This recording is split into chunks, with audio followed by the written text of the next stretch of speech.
What happened to the summer fall transition? Just seemed like we were hit with fall out of nowhere. Oh, I don't know. It was like it was hot, it was hot, it was hot, and then all of a sudden it's like bam, it's fall.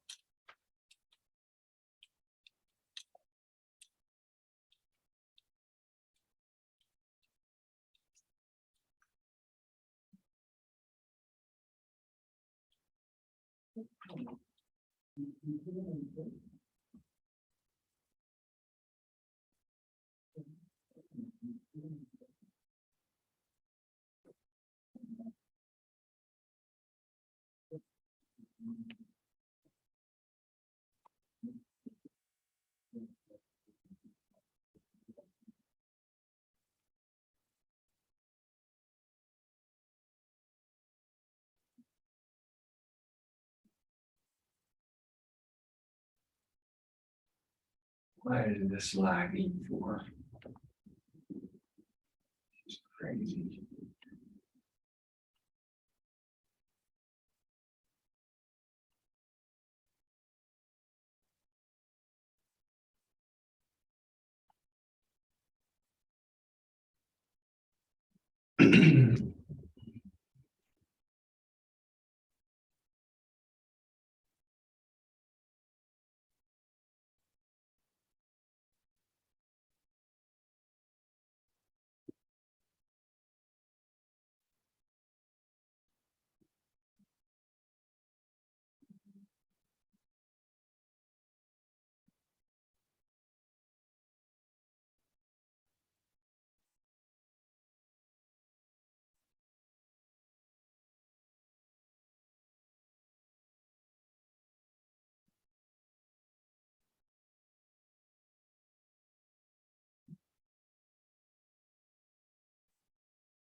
See how it's lagging?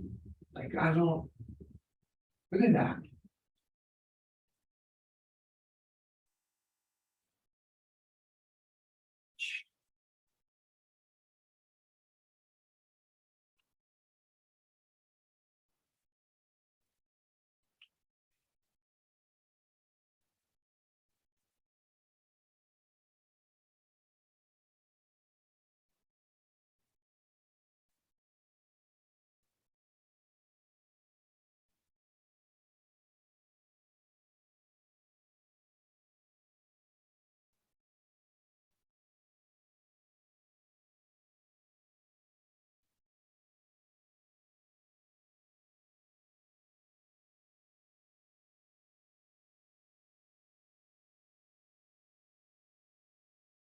It is in 1.1.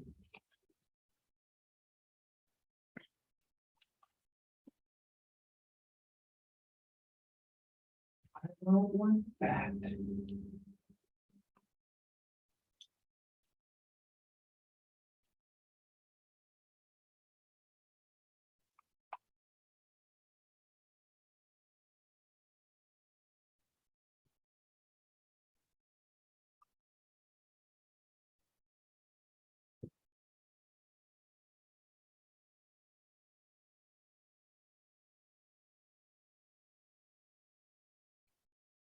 No.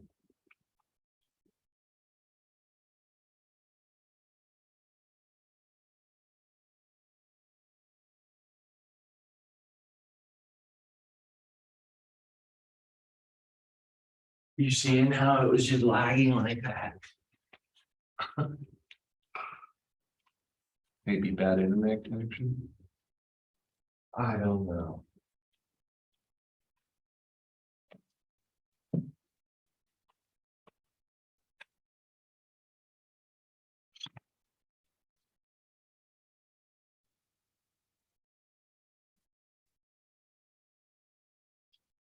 Let's see.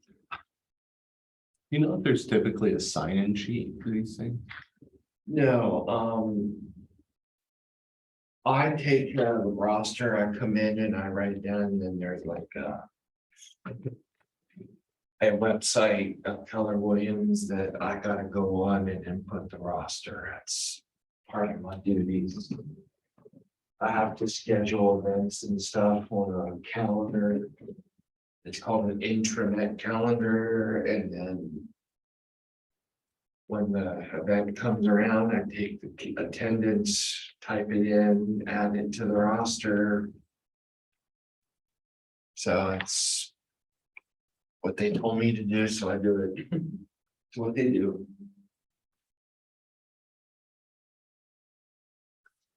And your name again, Brian Hopkins. Hopkins, okay.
Could you repeat like test 1, 2, 3? Yep. Because I'm In about 5 seconds. Test 1, 2, 3. Test 1, 2, 3. okay, the audio is coming out there on my computer. As long as I can hear it out there, that means everybody else can who wants to join and on the recording, so. Thank you. Yep.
Crowd today.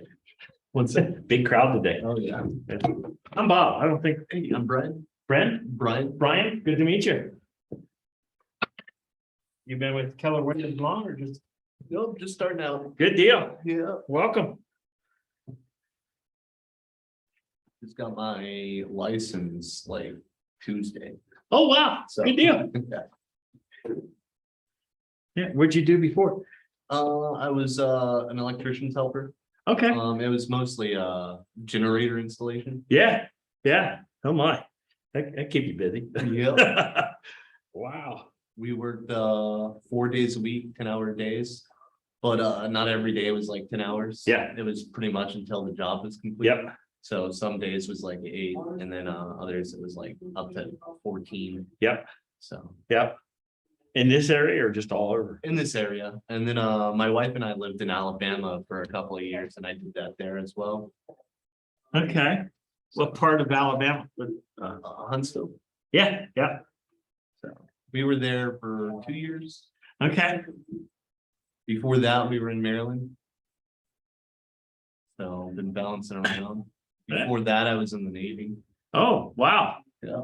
How long? Just 7 years. okay. Oh my. Get to see the world. No, Yeah. I actually got back-to-back shore duty. My first station was in Hawaii. Hmm. So I was there for 3 years, and then my last one was in Maryland. Yeah. I had a cousin that was, when he was in the Navy, he was in California somewhere. Then he got transferred to Hawaii. Yeah. And after he got out of the Navy, he stayed there for a while.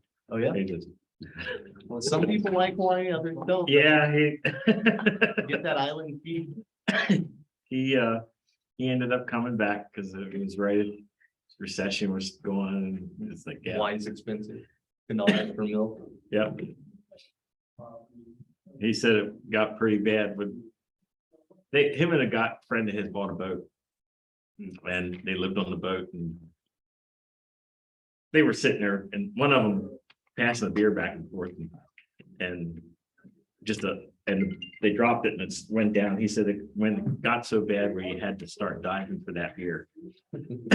He said that was time for me to come back. Yeah, it's pricey. Yeah.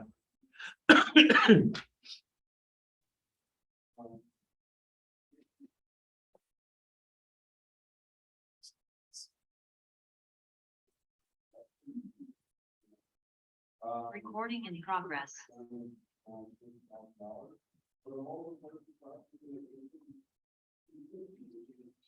right. Fun stretch. End of the book. You have a copy of shit? No. You want a copy? Sure. Just to at least use for the day. You can fight it. Up front. Sure can.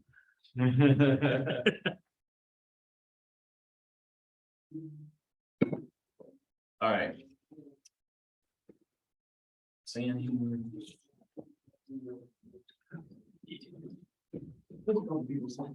Around somebody, someone have someone who didn't and not one person. Roxanne, can you hear us?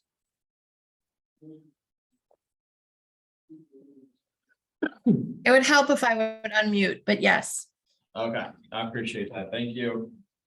you're welcome. Morning, Roxanne. Good morning.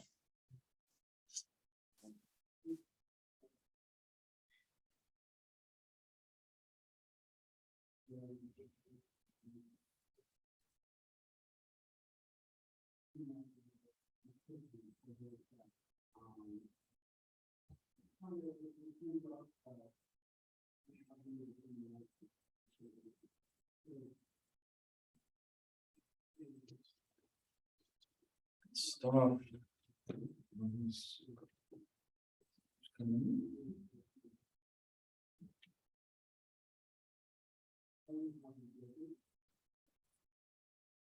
This will not likely be the full 2 hours. I said that last time and ended up being 10 minutes over, so.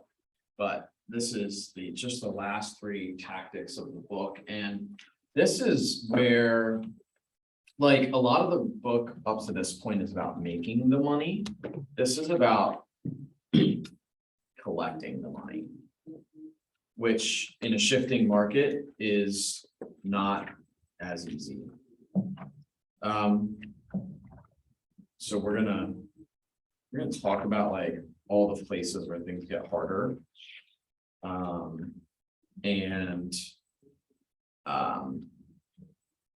just like go through. Bulletproofing the transaction is a good part of this. The financing, so some of those types of things. Just want to wait. 1 or 2 minutes. Anybody have any shares or experience of what you've seen in the market in the last couple of weeks? We've been doing this for 4 weeks, and I feel like even in those 4 weeks, it's Depends where you're at. how so? Well, around here. You're still competing, but it's not, as far as working with buyers, it's not as many. I have clients up in Camp Hill, Mechanicsburg, and every single deal we've wrote, there's been 10, 12, 15 offers on it, if not more.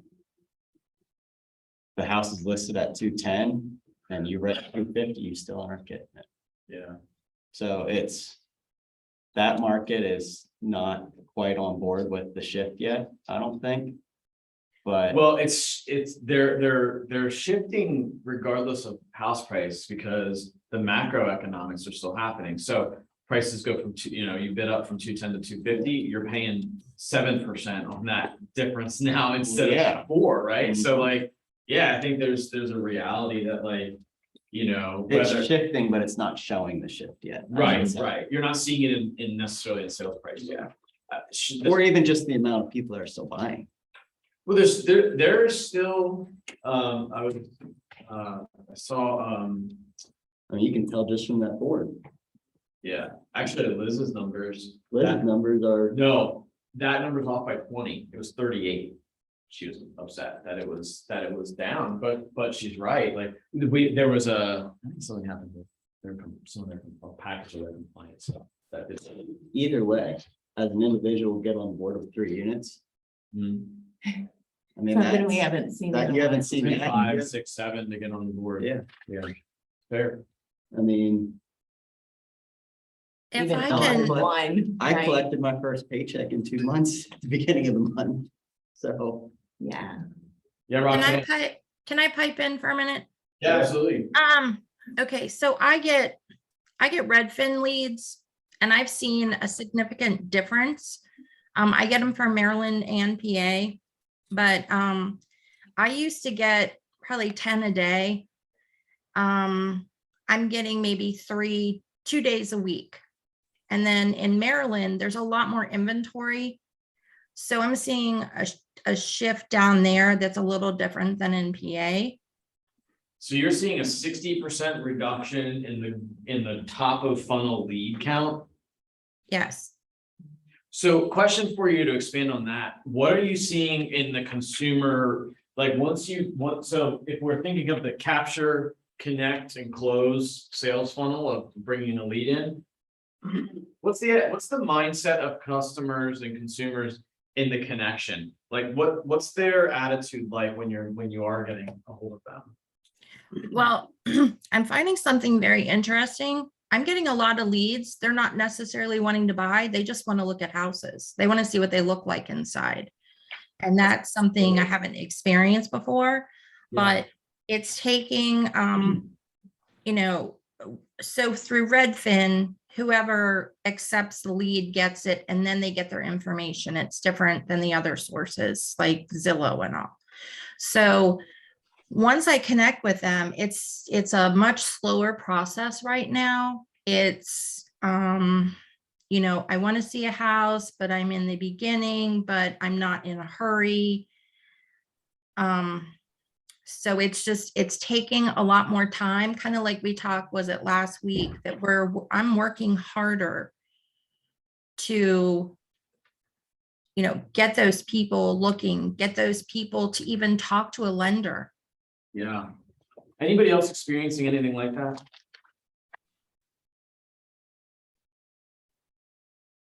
I am. So I was just on a call, where, you know, again, I have the gift of scale. I can see at a very large scale based on our spend and our expectations. But the problem with scale is like, you're also vulnerable when it comes down. We're seeing a dramatic shift in that exact thing that Roxanne just described, which is like the kind of predictable speed of customers moving through the process is slowing down or changing or hesitating. And that is a very nuanced little shift, because it's not necessarily like it's not like you can just say like mathematically like X leads to Y, right? You know, like we have kind of predictable measurements in here of like 80% of things go from this point to this point, or 50% go from this point to this point. Right now, it's like, well, it might be 10 or 20, we don't know, because like the timelines are slowing down, actions, right? Like behaviors are just a little bit murkier. So I think there's definitely something to that. And that goes back to what we talked about before, which is like having your data, like having those KPIs, because you need the measurements to be able to make non-emotional changes to your actions, right? That's the hard part, because if you don't have the math, it's really hard to know what to do, and uncertainty creates fear. And like, so interesting component of this is like, if you go way back, right, to the beginning. Yeah. If you go way back, like, what are the two shifts? Mental and Was it physical market? action, activity, right? So if those are the two shifts, like the mental shift requires that you have that you watch out for that fear, right? Because that uncertainty of like not really knowing what the behaviors are or what the conversion rates are looking like right now, you got to measure it, because the data can help to educate you and keep you out of that like hazy, scary place, right? That uncertainty of what's the shift. Sorry. Do. So, all right. So thanks for sharing a couple of those. I have two people in the room who both have asked for my help in the last week. So we're gonna visit that I'm later. under contract. You got it. Not that Not one. with that one. Okay, that's cool. Mhm. That's yeah. But we'll come back to that, because it's interesting because both of them are very similar Really? literally within 48 hours. So we'll talk about that. Any other ahas from or anything you want to recap on? I mean, to go what Mike was saying, there's certain areas that I'm seeing, you know, I have a client that we put a contract in on a house, we bid over, we found out we were the only contract. You know, it wasn't much, it was just, you know, they wanted to do it, you know, so, okay, but now, and coming back, we actually had to go back to them for some additional money, so they're essentially getting it for list price. But some other places that we've been looking at, I'm still seeing multiple contractor putting time limits on things, you know, but it's in a certain price range. It's in competitive areas, it's in competitive price points. So I think from a strategy perspective, and we talked about this a little bit last week in terms of creating urgency on buyers and creating like a kind of a realistic expectation for sellers. That's something to pay attention to.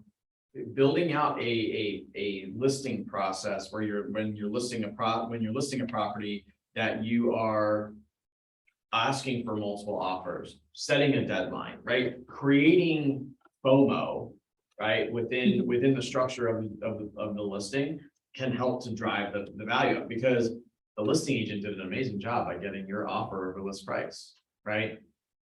You're like sitting there after the fact, like, damn it, right? But they did a great job on their part. In a declining market, they got an over list price offer. We can look at that neutrally and say, well done, right?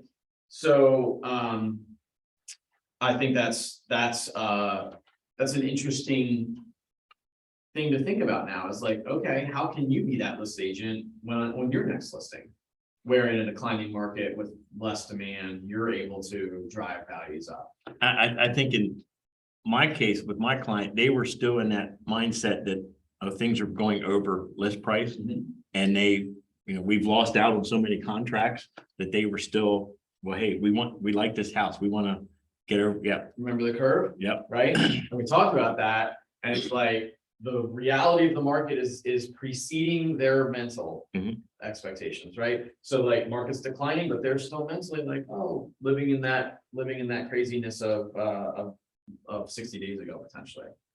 So Even 30. I mean, it's changing so fast at this point, right? What any other ahas or takeaways? I thought your situation with your property, just generally like how you were then on our conversation, you were questioning, right? Like, Yeah, so I essentially, and he'll bring it back up, I guess, but I have a listing and we had a really low offer. But I was kind of circling back to what we were talking about and like, is this the best we're gonna get? And pulling quotes right out of the book, using that data and that education, so. yeah. Anything, who do I have? Ally? Any ahas or thoughts from Shift up to this point?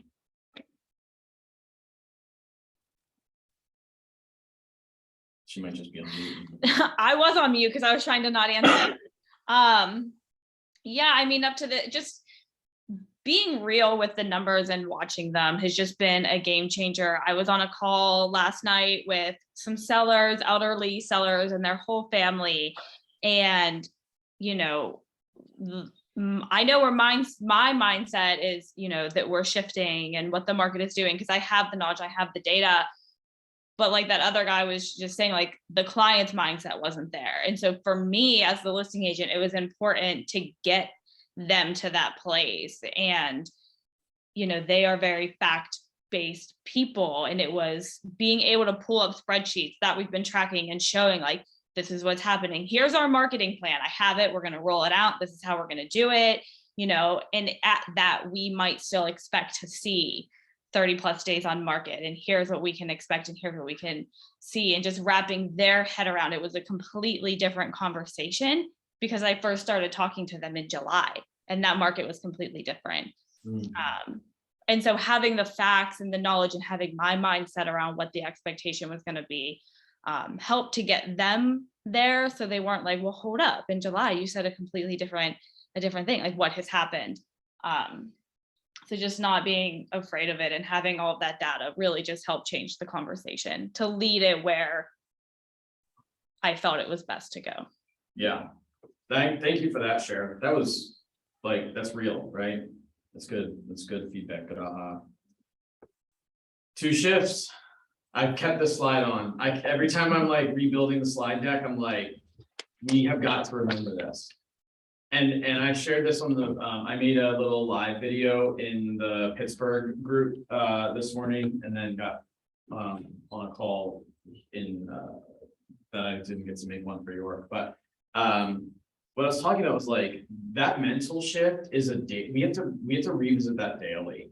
We have to like really, I think that's like, it's like more effort needs to go into making sure that we are mentally being real, prepared, not living in fear, and continuing to choose our success rather than letting the market choose our success, and just making sure that we're auditing our strategies and being extremely disciplined in doing the things that maybe would be uncomfortable now that we're not even a part of our repertoire a year ago, right?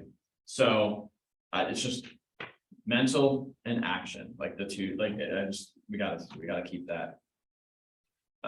This was the other slide that I couldn't delete. I was like going through, like, gotta keep it, because I just want to remind everybody that our consistent lead activities will lead to a consistent result. And when I say lead, I'm not even talking about lead generation or lead conversion. I'm literally talking about leading activities, our front activities, which are making sure that we're making our calls, touching our database, doing our lead generation in a consistent, disciplined way, right? Like, even if you might naturally say, I'm not a disciplined person. Okay, cool. Like, do you want to be a broke person?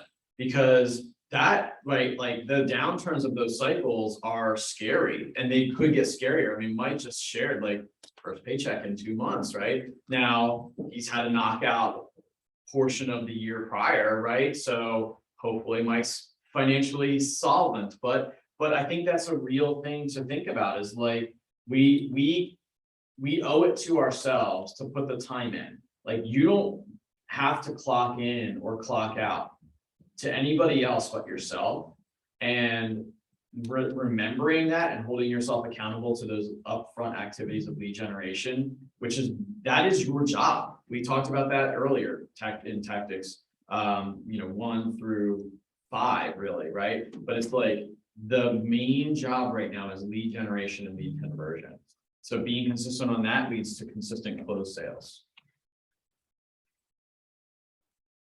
I just like that quote. A shift forces you to rethink almost everything you do. I mean, I wake up some mornings and I think, am I crazy? Like, what worked so it's fun. Sometimes I am, right? And it's fair. But like, it was funny, like when I started teaching the class, we were coming off of our best month ever, right? I was like, yay, 175 appointments set. Integrity First Home Buyer bought 42 properties in August. We are 55% down on leads this week.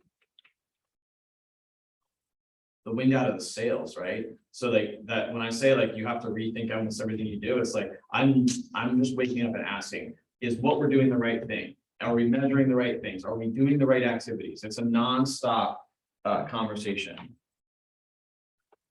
So let's talk about tactic 10. Expanding the options. This is about financing. And I'm actually like, through my relationships with the investors that I've now got and the investment mastermind I'm a part of, there's actually a call tomorrow that I gotta be on, not have to be on, but I must, I need to be on it, right? Then nobody's making me. But it's about creative financing and investing. Because, like, let me put this in perspective for you.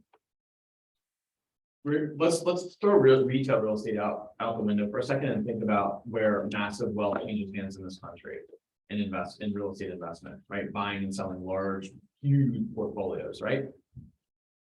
If the Fed is tinkering with their rates, and that starts to trickle downstream to, like, I don't know, a hedge fund who might be borrowing at some variable rate that's now starting to slide up. If they're at $100 million and their interest cost goes up by 1%, does that matter? Yeah, like a lot, right? So the need to get creative on financing gets very real. Now bring that local, bring that to retail, and bring that to your buyers and sellers. Like, what's happening to, the question I wrote there is, what's happening to affordability right now? The drain. Down the drain. Yeah. Okay, So there, but let's go to the house with 11 offers. 28 3 weeks ago. What, didn't Miller's have like? He had 18. Did he on that 51 showing house? So, yeah, 51 showings and 18 offers. All right. So in the time since we started even the class and rates have gone up, the same exact offer, if they're financing, let's just say they're financing 80%, the same exact offer changed in affordability dramatically just in that 4-week period of time, right? So like Ally was saying, she's in a conversation with a seller from July. She has to have an affordability conversation like that. So what does that mean for needing to get creative?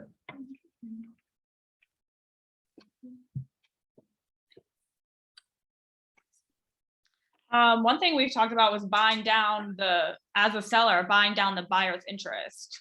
Yes. We will talk about that in 2 pages. Okay. We're on 197 right now in the book for the first page of tactic 10, but we're gonna get to that because as I teased on my video this morning, there are 3 main places you can put attention to getting creative about financing. But I just, in terms of strategy, I want to say, like, I love this quote on page 197, making any sale, this is talking about back in 1979 when interest rates topped at 18%, which just, blah. But well, we're home prices then, right? We're all play that game and now, right, there's been all this appreciation, et cetera. But let's just pretend we had to explain to a buyer that their interest rate was 18%. How would that feel? Right? Okay, so we all just shuddered a little bit. So let's just say that we have to tell our buyers that interest rates are 8%. That could really happen. Like in a couple months, that could really happen. Yeah. Everyone for 7% the other day. I don't know. So what he says in that paragraph there is making any sale work was a challenge, and we engaged daily in a game of how can we make this deal work. It was game-like in that it rewarded those who thought competitively and strategically, like a mystery to sort out, a riddle to solve, or a code. Those who solved the riddle could then transact business while everyone else watched from the sidelines.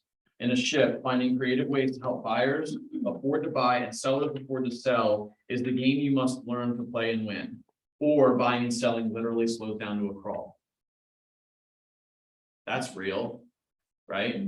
So we're going to talk, we'll come back to Ally and Abby's, both of them reaching out to me in the last 48 hours about offers, but like both of those offers were a super aggressive price and both of them included creative financing of some type or something creative structure to the deal that had some advantage to the buyer or the seller. We'll talk about what was going on there. So these are the pros and cons of buying a home in the current market. I got this graphic, I don't know where. I saved it to my phone when I saw it, the moment I saw it, and I thought that this was really interesting. You guys can take a picture of it or take notes. And if anybody wants a copy of the picture, I can probably figure out a way to upload it to Facebook once they put the YouTube link on. But grab this, make it your own, drop it into your listing or buyer presentation, because this is really like, this is starting to show the shift of the little nuances, right? So were we getting seller paid closing costs a year ago? No. Could we now? Yes. Yes. Could we even ask the seller to buy the rate down on a loan a year ago? Hard no. Might we now? Yeah. Okay. So might we get repairs now that we would not have gotten a year ago? Yep. Hard yes.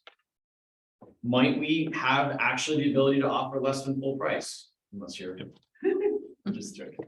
I'm glad you got. It glad is you got weird. it. There are those houses that are still like. There's still some, right? The 18 offer deals. I guess. Jug Daniels list. Yeah, So, yeah, by the way, what, like, I mean, but they're always beautiful too. this is being recorded. This is both this is a compliment I and whispered, this is a compliment and also a truth, but like Rick Smith, yeah. right? That guy made a huge push to grab market share for many years. And he was adamant about strong pricing. He wouldn't take a listing unless he knew that the price was going to work. And it paid in dividends, right? Because you got a lot of market share. So like getting offered less than asking price. These pros are things, these are things that are really happening from the shift, and we're just losing sight of that because we're like worried about that big guy right there, right? So I just wanted to put that in perspective. Time to think. I thought that was hilarious. We've talked about this, right? I actually, I think I was talking to you, right? I was saying like, it was like homeless or a crappy deal. You didn't have a choice. Now it's like, maybe you have a choice, right? So, so time to think. So these are the three areas of creativity for creative financing. So go to page 200. This chart is big. There are three places you can look in the transaction to get creative. You can get creative on the seller side, you can get creative on the buyer side, or you can get creative in the lending and funding. Okay. When you break it down like that, it kind of demystifies the places that you can look. Like there's a finite number of variables that you can tinker with to create those deals. So if you go back to his quote from the beginning of the chapter where he said it was like a strategic game, it was like we're trying to figure it out. That's what it is. It's like, you know, that on the board, there's like 888. So there's 24 factors written on this page, right? There's 24 pieces on the game board. And your job now is to put those pieces together in the most advantageous way. When you think about it like that, it kind of, it's like, all right, I can figure this out. I know where to look. So on the seller side, now like you can think back to the pros and cons that I pulled from somewhere.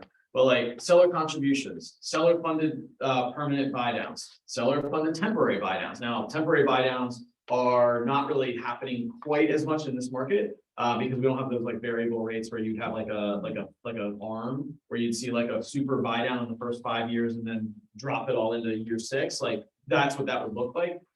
Not really seeing that because 2008 happened since this book was written and we don't do those anymore. But owner financing, contract for deed, seller held seconds, lease option and lease purchase, and wraparound or assumable mortgages. Now that last one, put a little asterisk next to that. How many homes sold since 2018? Tons. Tons. That are sitting there with 3% interest rates. That's exactly right. They're sitting there with 3% interest rates. So what does an assumable mortgage mean?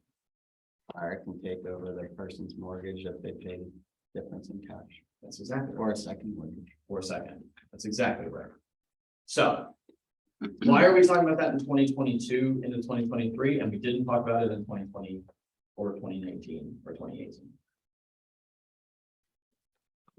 Because rates were better Right. than what you could assume It's exactly at that moment in time. because the majority of the mortgages in the preceding 7 years were on a declining, right? So if they bought in 08, I did, my first house was a 6.5% interest rate from Wynwood over in East York next to like near Home Depot, right? So, so bought it at 6.5%. It was decent at that time. It's conventional, right? Whatever. I refinanced when they went to 4. It's like, yes.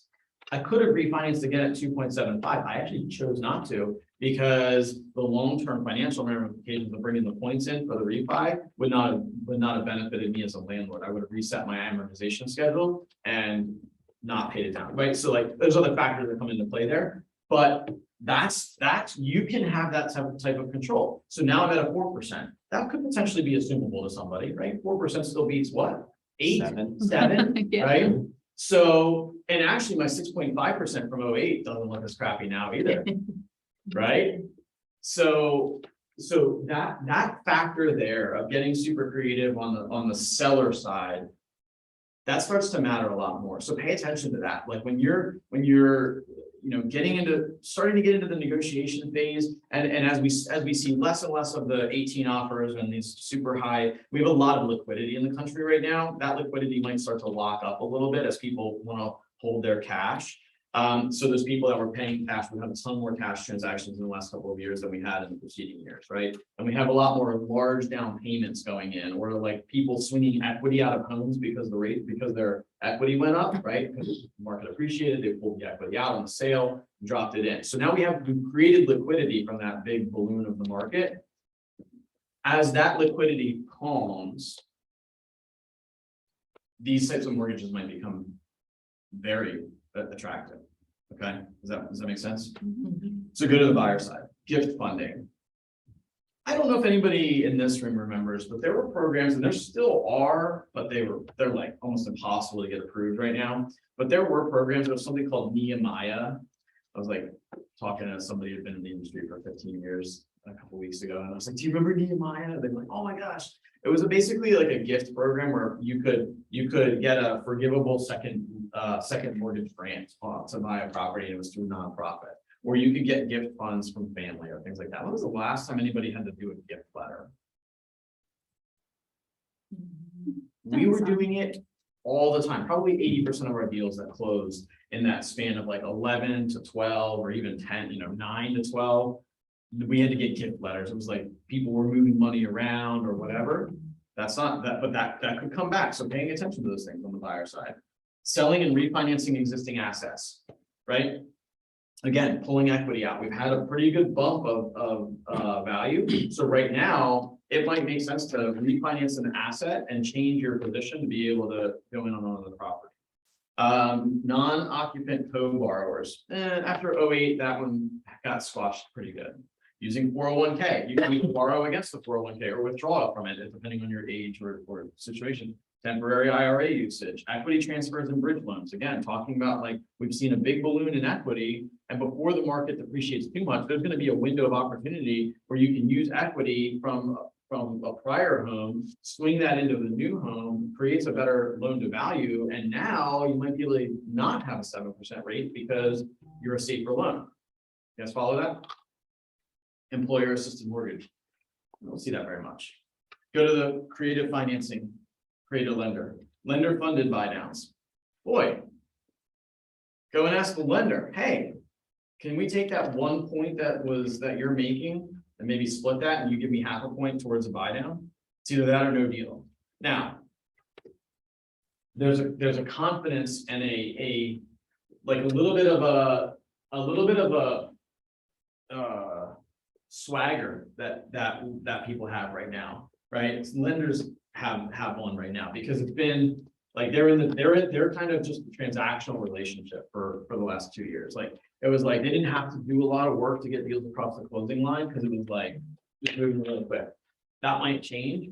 I will tell you that the lenders that were making it in 2008 and 2013 had to work a lot harder. They were like, hey, I'll cut my commission. Like we had to cut commissions, right? In some of our deals, they were cutting commissions in the harbor market. Now, right now, they didn't have to, but it might change. Running scenarios with automated underwriting. I mean, that's at this point, that's almost a given, right? I mean, Andrew upstairs will do upfront underwriting. So take advantage of those types of things as the market gets harder. And private lending is the last one there, just to point that out. So those are the 3 areas of creative financing. Does anybody have any thoughts or ahas on that?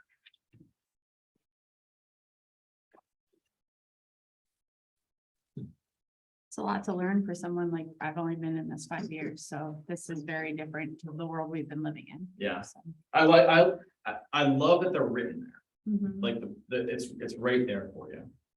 A So lot of people that I was dealing with prior to getting my license were investors, so a lot of them were talking about things like this. So they were always looking for the deals, the off-market deals, and a lot of those deals didn't. So I have an exercise I want you to do. Here's the exercise. I want you to write $100,000 purchase price with 20% down. So you're financing $80,000. And I want you to write that out at 3.75%. Now make it easy, 4%, and do it again at 7. And figure out, you can pull bankrate.com and pull a mortgage calculator up. I want you to figure out what's the payment difference on an $80,000 loan of $100,000 purchase price. What is the payment difference between those two? What was the website? Bankrate Or you can just even Google mortgage calculator and you get options. I'm gonna use the restaurant while you guys do some math. You hear his Yeah, I'm not doing it. I don't need to do it.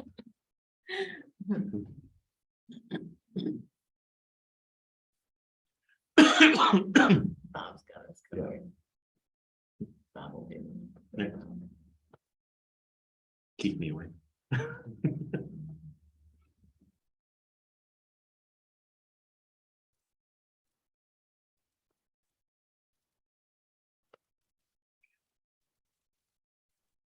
The principal and interest on 4% is $569. And the principal and interest on 7% is $720.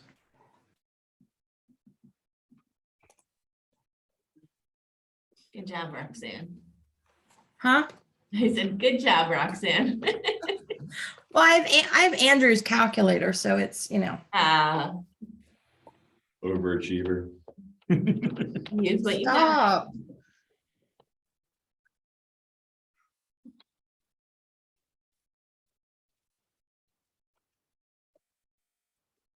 Who are you, Mom? I'm Brian. What's that? Brian. Okay, you knew? Yep. Just got Congratulations. my license, like on Tuesday. Cool, congratulations. So sitting here is probably fun. Yeah. know. Which is perfect timing. Making you a little nervous. You're straight new, entrepreneur to real estate. Yep. Damn. Well, he's not gonna know any different, so that's good. Hmm. The last couple of years. I mean, I've bought 2 houses in the last. In this couple of years. craziness, Yeah, so. And sold 2 houses. he was just talking about like the last couple classes is how lazy people have gotten and bad habits. So it's nice that you won't have all those. Yeah.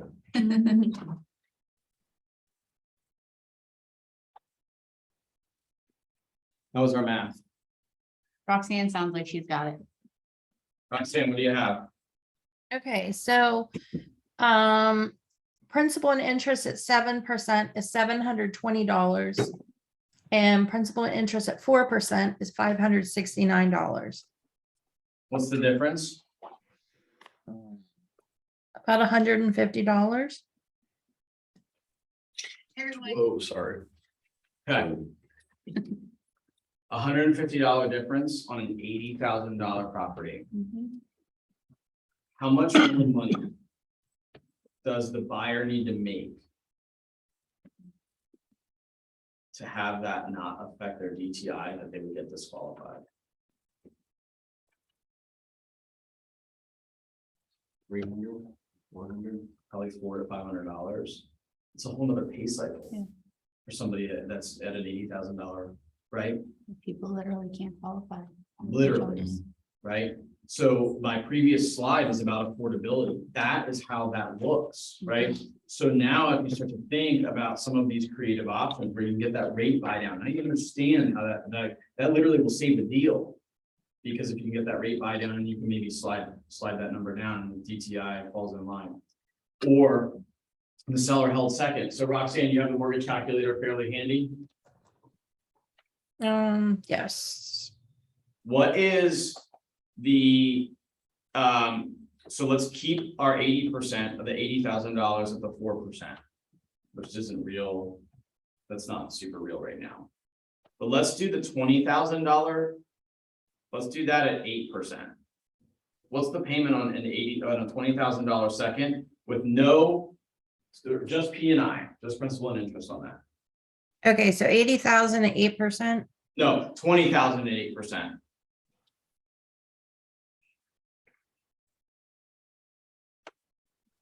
Here.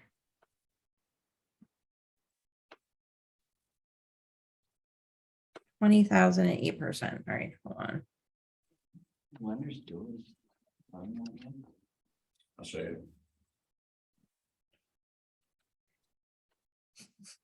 It's telling me I can't do this. Okay. 184.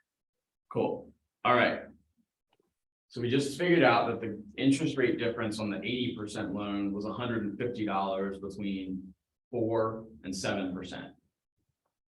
And we figured out that the second portion of that, the down payment amount, if you took that at 8% would be what was it, $160? 184. $180, so $30 difference. Now, let's say that income's not a problem, but cash is a problem. Right? Look at our 24 things. Down payment is one of those things. Seller held second. A seller held second would look like this. They get a primary mortgage on a 20% down loan. Is the interest rate better or worse when the loan to value gets lower? Lower loan to value. Lower loan to value gives you a better rate because it's safer for the mortgage company, right? So if you go to an 80-20, an 80% loan to value and get a seller held second. Now, granted, they're not everywhere, but we just talked about the fact that we've had a balloon of equity and liquidity, right? So I'm talking about this hypothetical deal. I literally right now am working on deals with seller held seconds. You can have the seller keep a second in. It's actually a good strategy for somebody who's not going to live in the home forever, because the seller will get paid off on their second lien fairly quickly if the property sells, right? Because the equity will pay it off.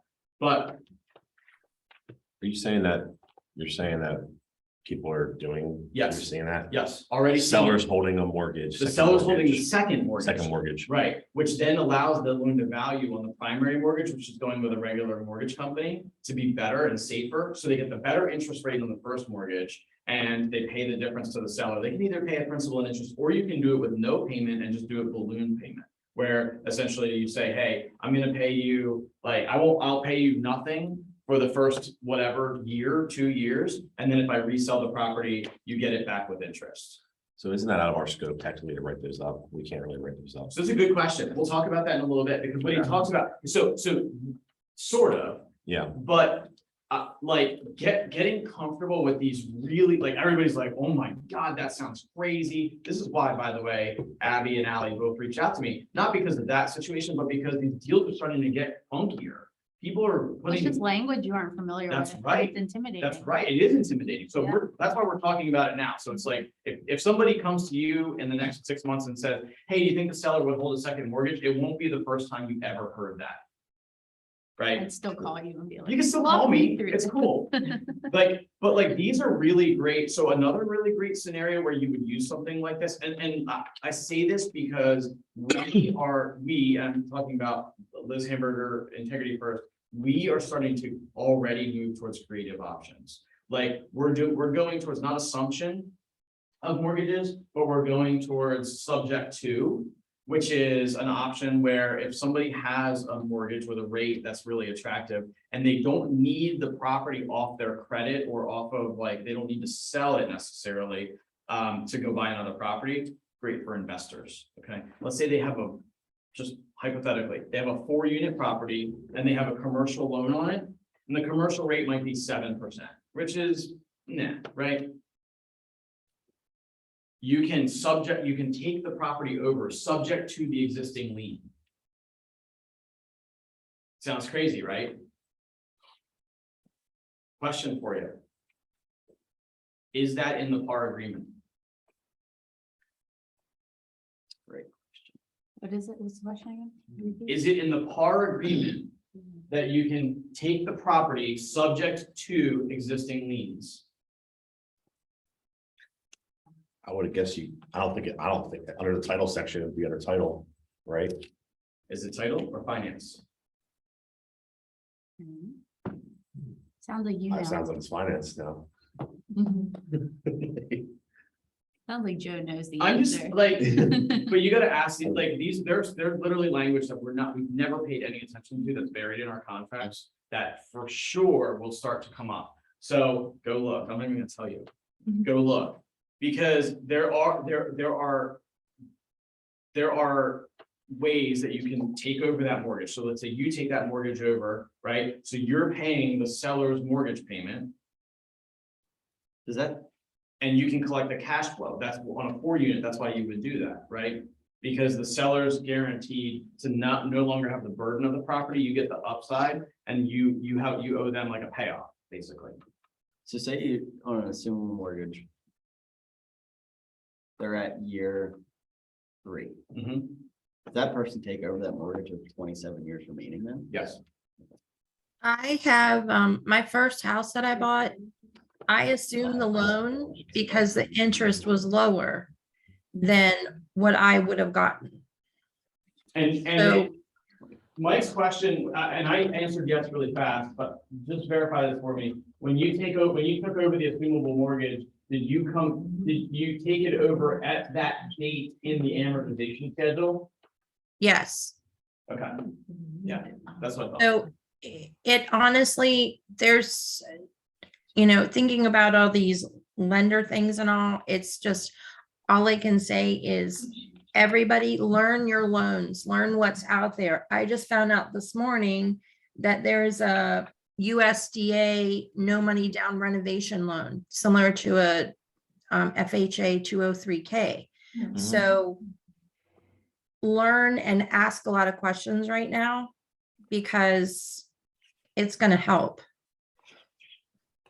So seller held seconds, by the way, is on page 207. Thank you, Roxanne. Like, we're gonna talk about that. We're also I really want to address what Phil said, which is, isn't that out of our scope? To a certain extent, some of these things are definitely going to technically get beyond your ability, right? But like reading through this material and getting comfortable with it will allow you to bring the right team on board to craft the deal. Because the reality is even looking at those 24 pieces on the playing field on page 200 of like lease option, lease purchase, contract for deed, all of those things require an attorney. Let's be like super clear about that. You're not drafting your own contract for deed deal or your own lease option or lease purchase. You're not going to do that. Okay. So just be aware of that, but you don't want to tell your client no, or watch an opportunity walk out the door that could have closed because you didn't know that you could have made that call to the attorney and drafted that opportunity that way. Well, so the difficult, what I run into that's challenging with doing that kind of stuff is like, it's like it's not standard. So it's like, it's an education thing usually with the clients, like Yes. getting them to feel comfortable with it. Yeah. Then it's also finding an attorney who's actually willing to work with you consistently. Like, I don't have anyone to help you out with that kind of stuff, And I mean, Especially like on the fly It's for an just offer difficult. that may or may not Yeah. work, or, Yeah. I'm very empathetic. I hear you loud and clear in terms of that because like that they're in the same boat as us. Like think about like we're like taking it for granted. We're talking about the mental shift and the activity shift. Have they mentally shifted? Are they like ready for those calls about these different types of deals that they may not have done in a long time? There are real estate attorneys here, there's real estate attorneys in Pittsburgh, like whatever, wherever you are, there are real estate attorneys that are going to be super confident in this. And if you need some referrals, like let me know. But so, and it talks later about that, so we'll definitely hit that. I loved, so these are the seller strategies. I have a question on the seller second. Okay, I don't even know what that is.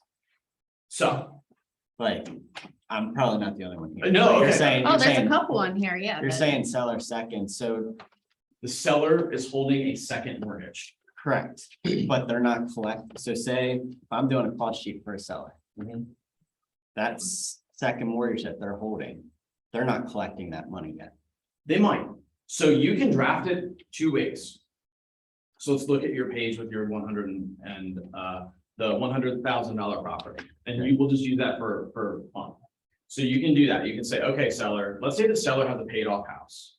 That'll make life easier for us here. Okay, seller has a paid off house and it needs work. So they're willing to let it go at a little bit of a discount. So let's say it was really worth 150, but it needs work. So they're like, okay, we're gonna sell it for 100. And the buyer comes along and says, hey, I'll give you 100 if you hold a second for the $20,000. Now the buyer has a win because they're in it for 80 with an upside of 150, and it saves them the $20,000 cash that they can now use for the renovation. Huge win. We see that a lot, right? On an investor side of things. Yeah, but yeah, so I'm just using that for example, but just play it forward. Okay. So $100,000 paid off property, the seller's now keeping a lien against the property. So the buyer goes out, gets a loan, conventional loan, whatever, because they can do a conventional loan for renovation. Buyer goes out, gets a loan for $80,000. So now they're good. They've got a payment on that of whatever we figured out, right? And that payment's gonna be a little bit lower than if they would have financed it at 93%, right? And then the seller can hold that second lien of 20 grand. Now, the second mortgage, what are the terms of a mortgage? Term, length of time, interest rate, right? And repayment strategy. You're gonna have, do you have it? If your amortization schedule is 20 years or 30 years, like you can craft that second lien at a short amortization schedule of 15 years, so the payment's a little bit higher. They're cash flowing on that, so it's almost like a rental until it's done. Like there's a variety of ways you can do that, or you can do it with zero monthly payment, but do it as a balloon. So hey, you have 7 years for you to pay me back the 20 grand, and I don't care how I get it. Now, in a retail real estate environment, where could that work? Family home. Right? It's not necessarily for your normal, I say normal. It's not necessarily gonna work for we're selling our family home, we're buying our next family home. That's kind of Right. what I'm It asking. probably won't be for that, but we know that there are a decent number of transactions that are not that, right? And so it's gonna be in situations like that, like again. We are making offers, asking for sellers to hold seconds, especially on commercial properties, and I say commercial, on multifamily properties, because they'll hold that back. It'll let us have a better equity position, right? Or make it more palatable for the rate, because the lower that loan to value, the better the rate's gonna be on that first. So the second mortgage shows as essentially cash for the buyer.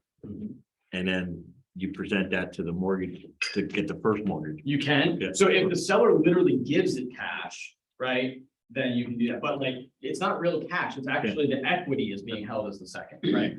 Yep. Yeah. It's, Hear me out on this again. okay. all right. I'm weighing out options that I think could be very viable in the next couple of months. Like I said, people are always gonna have to move, but if you have somebody who bought 2 years ago, they have that 3% rate. They have the assumable mortgage. So we go to $100,000 house. They did a 5% down conventional. So they were in it for 95 grand. They're on year 3. They owe 90 grand. Mhm. Buyer takes over that 90 grand, but the house is actually worth 120. Mhm. That 30 grand difference, that your buyer is gonna have to take out a mortgage for a second mortgage for another 30 grand or come up with it in cash. Correct. If a seller wanted to hold a second mortgage, they could do that, but then they're not getting that full 100, they owe 90, like I said. Mhm. They're basically walking away with nothing besides a possible either amortization schedule, 5 years, 10 years, whatever, or that balloon. Mhm. They're not gonna collect that extra 30 grand until Upfront. upfront, until a said date. That's That's exactly. the way that I'm kind of Yes, understanding. you heard it exactly right. So, yeah. So in a reality, if the seller doesn't want to hold a second, could said buyer go get another mortgage at another bank, a second mortgage that would both settle on the same day? So they have one mortgage for 30 grand on a 30-year schedule, the first mortgage for 90 grand at 3%. Mhm. So then seller gets all their money up front. Yes. Yep. Okay, So. I'm just making sure that all makes sense in my head. That is a viable Because option. the seller was only ever gonna get the equity, Yes. right? The, Yep. the mortgage was gonna clear Yep. that, Yep. it wasn't gonna be cash to their pocket. Yep. So you're nailing that. Now here, so you go back to the beginning of this chapter, and it's funny because like, it's so weird how things start to add up. Like, this book tells a really interesting story. Beginning of this chapter, I was talking about 401k loans. Everyone's 401ks went to shit though. I did recently. Anybody know? I mean, How much realistically, of the, My wife lost like $15,000 this year. The NASDAQ is down 30%, Mhm. and the Dow is down about 18%, right? Which, by the way, is a great story to tell for real estate, because real estate's not down 30%. And even if real estate corrects down 30%, you'll still have the long-term appreciation on the backside, and you can take the tax depreciation on the real estate regardless.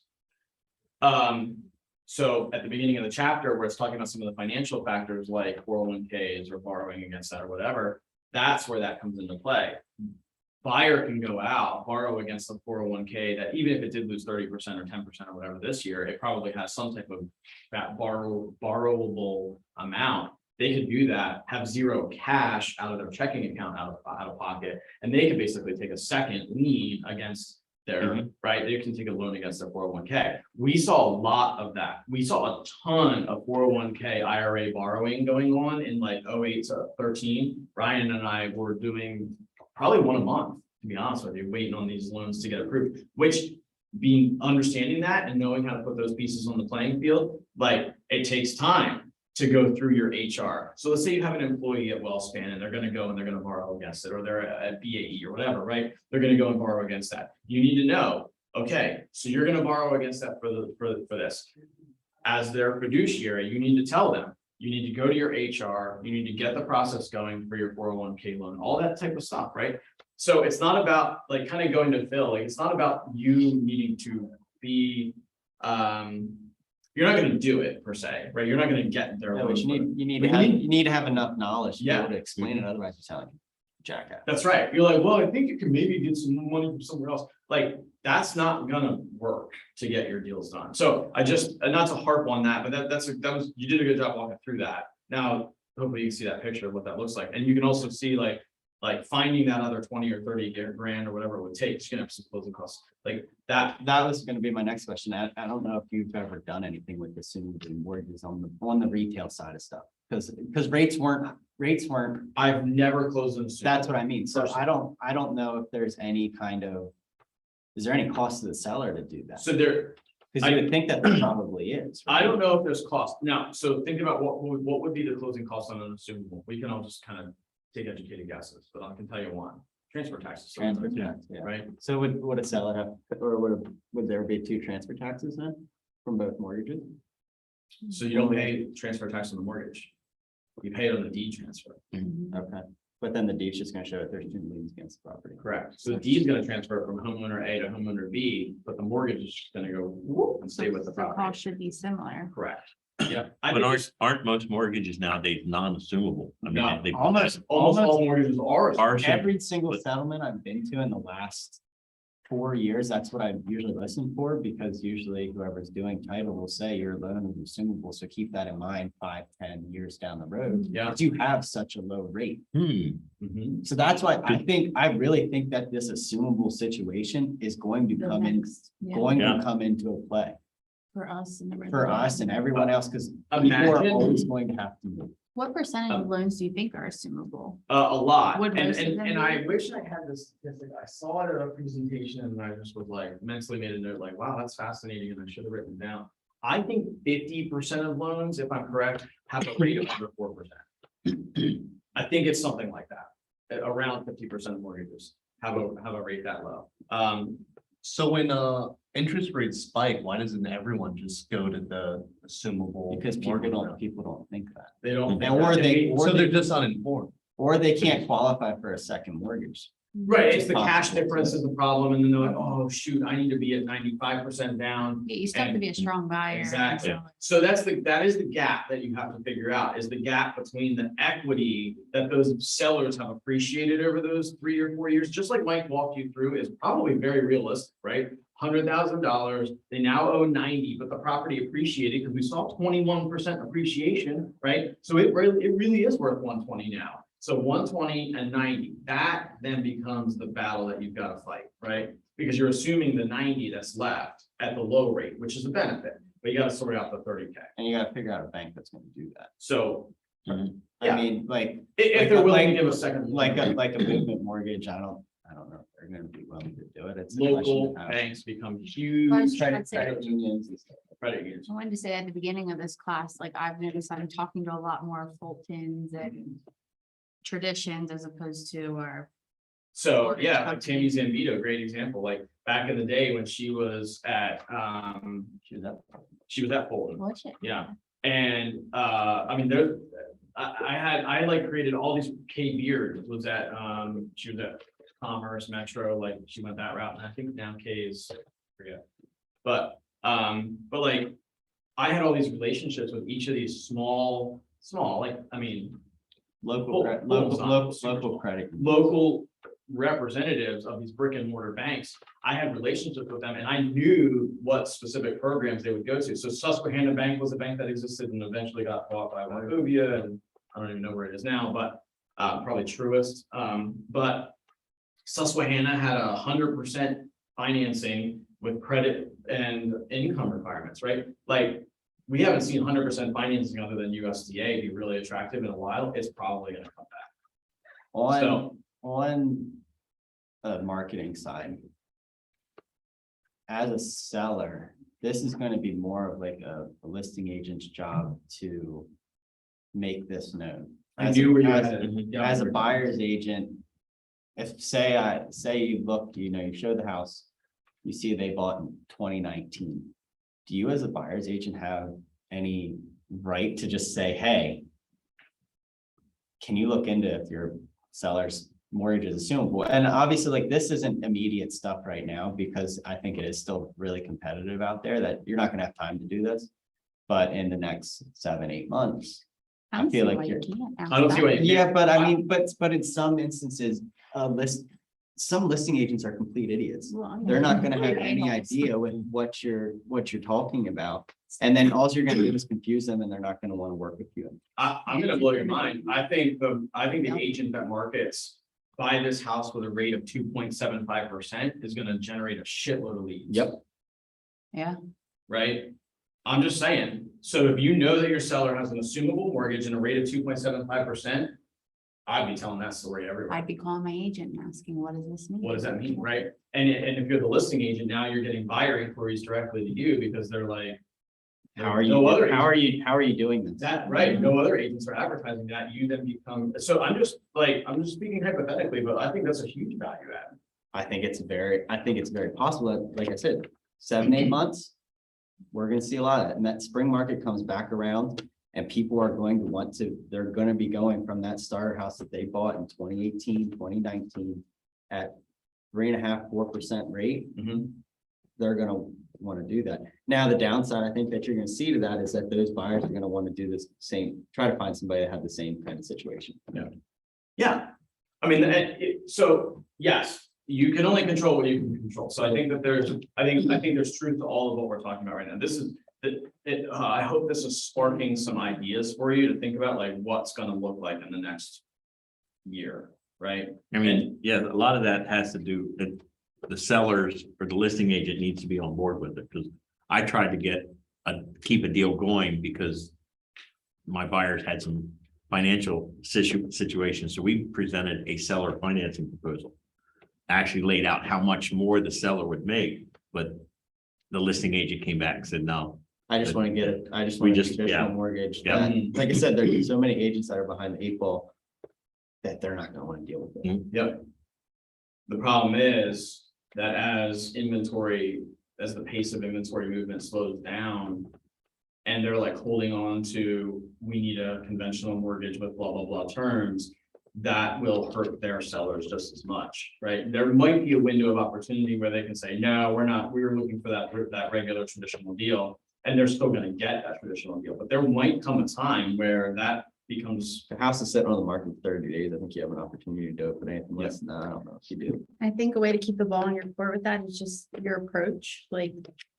Sometimes I think we talk to each other like, oh, they don't know this, or they don't know that. You'd be like, would you be open to this? I'd Mhm. love to talk to you about it, or, just because an agent doesn't know it.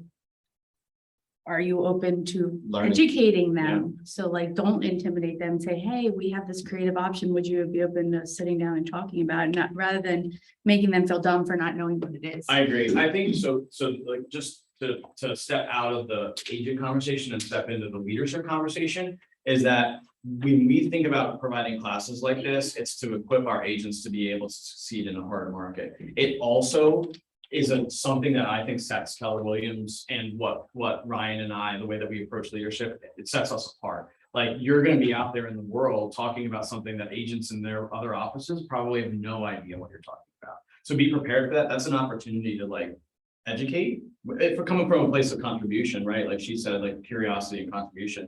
But like, we're having a conversation that needs to be had and not enough people are having it. So I want to talk about buyers, because again, we're like at 11 o'clock already, but oh, no, I know. But I was like, oh, we'll be done early for sure. Second week in a row. So it's been great, and hopefully this is helpful for you. So as the market shifts, buyers are going to face newfound difficulties. I think these three things, right? So we were just talking about assets. When you're talking about down payments, you're talking about assets. Do they have the cash? When you're talking about that debt to income ratio that we were just talking about, that's the C and the I. Great credit might give them some flexibility on a debt to income ratio. Income starts to matter a lot more. As the rates change, the I of the CIA comes into play. So we haven't necessarily had to be quite so on the ball with that. Like, you know, the market was moving really quickly. It was like, are you pre-approved? Are you approved? Can you get upfront underwriting with movement? Boom, we're writing an offer. Now we're done. Now is like the rates are changing midstream, right? I was just talking to somebody who was under contract on new construction. What was the rate when the first hole was dug for their new construction? 3%. 3%. What's the rate now that the final nail is being hammered? 7. Ooh. So now what? What if they don't qualify for the new home that's now sitting on the lot that they're reserved and have a huge deposit on? That's what the contract says. That's right. Ooh, right. And by the way, that really did happen in 07 and 08. And there was, as the market contracted, a bunch of builders got stuck with spec homes or stuck with inventory that they couldn't sell, which they were foreclosing on the builders, some smaller builders as they went under were foreclosing on brand new unlived in vacant homes that then were getting bought by big conglomerates or hedge funds or investors and then resold at discounted prices. Right? It's going to come back in the next conversation. So this is something from one of the investors, and this is from the perspective of, now don't get too scared, because there's like, I think there's a little bit of fear attached to this image, but this shows how you can have a conversation with a seller to get them really, really real about what their house might be worth now. So this shows the gap between January and October. Average sale price in Denver is like, I think 300,000-400,000. So whatever it is, right? So it shows the difference in monthly payments on a bigger house. And the same house, same price is that difference. So in order for the payment to stay the same on the same house, the price on the property would need to come down 45%. So home values would need to go down 30% to get back that house payment. Holy smokes. Sellers aren't ready for that. Hmm? Now, this conversation, so put on the hat of an investor, they're gonna walk in and they're gonna use this to justify a super low wall offer, right? They're gonna say, hey, I'm offering you 60% under market value, right? You think your house is worth 300, I'm here to offer you 180. And they're going to use this to justify that. But I think from an educational perspective for us on either investment or retail real estate, that's wow, eye-opening to see, right? We just did this on our listing last week, 2 weeks ago, when it went crazy Monday, Tuesday. I showed him what the sale price or what the would have been Friday versus Tuesday, and it was like a $200 difference. And I was like, the average buyer cannot afford this. It is what it is. Yeah. So in Denver, it's 400,000, but the magnitude gets amplified, which that there's a reason why, like, it's like I picture like a tsunami, and like the waves in certain markets are much bigger than the waves here. So we've already seen in markets like Tampa, Sarasota, Phoenix, Arizona, Atlanta, some of these places where the market's already down 25%. But they had appreciated faster than we did, right? So like what goes up must come down, and like, so the amplification is just bigger in other markets. Bill, this is your slide. Oh, yeah. In the book, and it's specifically on page 219. All right, I'm gonna read it straight for you. How does a real estate agent add master creative financing to their ever-growing list of important tasks to do? They don't. You only need to have a clear understanding of the market, the players, and the options. With this knowledge, you can effectively expand the choices for your buyers and sellers and leave the details to the specialists, right? So I'm with you, man, right? Like, you don't want to walk in there and be like, hey, I'm gonna take this blank FAR agreement and we're gonna write an amazing installment sales land agreement. That's a terrible idea, and definitely practicing outside your scope. So one thing that he recommends is meeting with your loan officer. Meet separately with your top 2 loan officers every week. Does your calendar allow for that? It's going to. It should. Every other. It literally As should. long as they're paying. No, so yeah, so take them to lunch, whatever, or they take you to lunch. I think fine. When reading this book, it's like PTSD for me in some ways. Because I think back to the last market reduction I went through, and like, we did that. We didn't know we were doing the thing that Gary Keller was saying you need to do. We were just doing it for survival, right? But we were having weekly calls with the lenders just to understand what's going on, right? Understanding the changes. What are the rates? What are you seeing from credit requirements, right? You guys haven't seen it yet. It might come. We've had a really fairly healthy credit environment lately. Right, so like, we haven't seen the increases of credit scores required for underwriting or some of those things yet. We did see that obviously after 08, but that was also because they were doing all those crazy unhealthy loans that then collapsed, that caused the crash, right? So we have some different triggers on this market shift, but if you meet with your lender on Friday and they say the rate is blank, and you meet with them again on the next Friday and they say the rate is blah, you're like, oh shit, I need to be educating my customers about this. So definitely do it. Make time for it, even if it's just a call or whatever. And he calls it your entire financing team, but here's what he says. You should also include your accountant, attorney, and title officer into your financing team to handle the work that falls outside the job description, just a loan officer, right? Like with the CPA, it's going to be tax advice or drafting legal and closing documents for the attorney, like these types of things, right? If we're going to get into some funky, interesting types of dynamics, have the right team around you. So these are the 3 markets of the moment that are coming. They are coming. Short sales, foreclosures, and REOs. Anybody ever do an auction.com deal? Sure did. How awesome was that? It's like eBay. It's like eBay. It is like eBay. It's like eBay. So you can't snipe it. You can't snipe it. And if you use their in-house required title, it is absolute garbage, right? And but what do they have that you need? The listing. They have the house. The cheap house. They have the cheap inventory, right? So starting to get your hands around this, like going through HUD Home Store, right? HUD had Make sure you got all your Bad numbers. home store. in like October, November, I remember looking at HUD Home Store, and there were 4 properties in the entire state. Wow.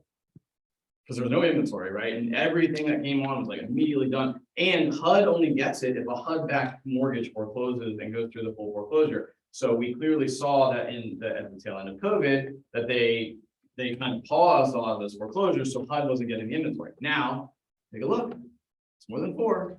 The Snuffers come back. I don't know, man. But like, look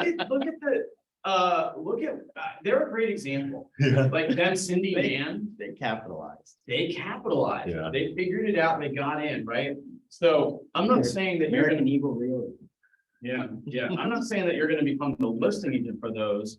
But being able to navigate those from the buyer perspective, I think is really, really big. Are we gonna be able to, or do you think we'll see the levels of those that we saw in 2008? Like the volume of foreclosures and stuff? I don't think so.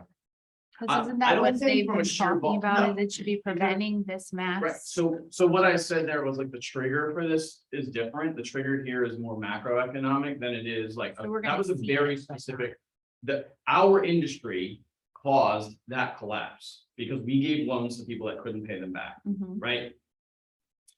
This collapse is being caused by the government. This collapse has other causes, Right. right? So I don't think you're gonna, and because of all the liquidity that has existed and all of the equity that was established, I think you're gonna see some differences, but people are still gonna feel financial hardship. We're gonna see them because they're common, but we're not going to see them at the mass Correct. waves that Correct. happened 10 years ago. I personally think you're gonna see more of the foreclosures at the homes that have been sold within the last 6 months than the homes that were sold in the last 2 years. So with the interest rate. Yep. Yeah, The people so- that bought the $300,000 home at a $3,000 a month mortgage payment, that same person bought that house and they have an $1,800 a month Mhm. mortgage payment. That's more sustainable than $3,000. That's Mhm. correct.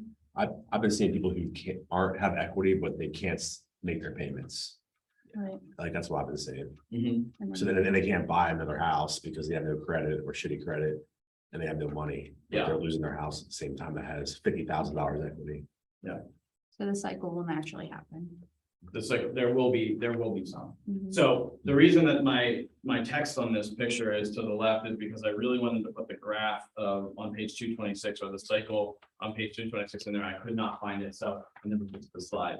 So go to page 226 and that picture's on the screen. This is that cycle, right? It's that the market shifts, there's less buyers and more sellers, home prices fall, sellers get upside down, foreclosures increase, REOs hit the market. Home prices fall further because REOs drive the values down. More sellers get upside down, which creates more defaults, foreclosures increase, more REOs hit the market. That cycle, right? Until it breaks because of other macroeconomic things. Now, we were on a death spiral of that down cycle in 08. And a little bit again in like the 18-ish, right? Even COVID created a different type of spiral. I'm not gonna prognosticate, but I just don't see it being like the death spiral, that really, really quick death spiral. We were seeing 300 properties on the sheriff's sale list bi-monthly. So every other month, 300 properties would go into the sheriff's sale. When we were tracking the data, we're pretty far away from that at this point. So understanding it, he gets into that, he gets into some details of short sales. Like, I'm gonna be real, like, I looked, there are 22 active or pending short sales right now in 5 counties: Adams, York, Lancaster, Dauphin, and Cumberland. 22 active and pending. That is a tiny drop in the amount of inventory we have in Central PA. Pittsburgh is on a somewhat similar trajectory. It's like up a smidge. There were like 10, right? So now we're up to 22. I don't know that we're gonna get to hundreds. There were at one point hundreds. But I think we know that there are resources if you're gonna go down the short sale route to like, don't try to be the expert. Don't try to negotiate. So tack on somebody who's got the certificate, the real estate certificate to be a short sale negotiator. And just don't, you can still hold the listing, right? But just don't get yourself. Do you think it's worth it to get certified? Mm, I know you would never do it. SFR, what are you talking about? the short sale, yeah. what's- Foreclosure resource, is that what you mean? Yeah, I'm just saying, like, getting short sale certified, like, who used to do them? San Severino is one. Jason San Severino does them with us. What's the certification? There is one. I think Mindy actually went through it. Okay. Yeah. I have the SFR, but I feel like it's short sale foreclosure resource, the NAR. Yeah. How helpful is that? I learned more from just doing them with ABBA. We have a. That's what I was thinking of. Yeah. That's what I'm working with. Mhm. Adam, Bill Vance. Yep. So, I mean, basically I'm just gonna say it, they do the dirty work. They do the work that they like, it's like, just think about how brutal it is. Like they spend hours sitting on hold, right? Literally fighting on the phone with people. Like, there's a process driven to it, right? So there's like a very specific process by which you work towards the short sale. But it's not, I don't know, man. Like, it's just not a great use of time to get into the weeds on it, but to do the SFR would probably be. Like, I only got that just so I have like, So you know what you're talking about. well, that, but I mean, just more credibility. Yeah. But I would never still want to negotiate them, ever. I'd rather just have a buyer pay $4,000. I didn't know if maybe that was a good another.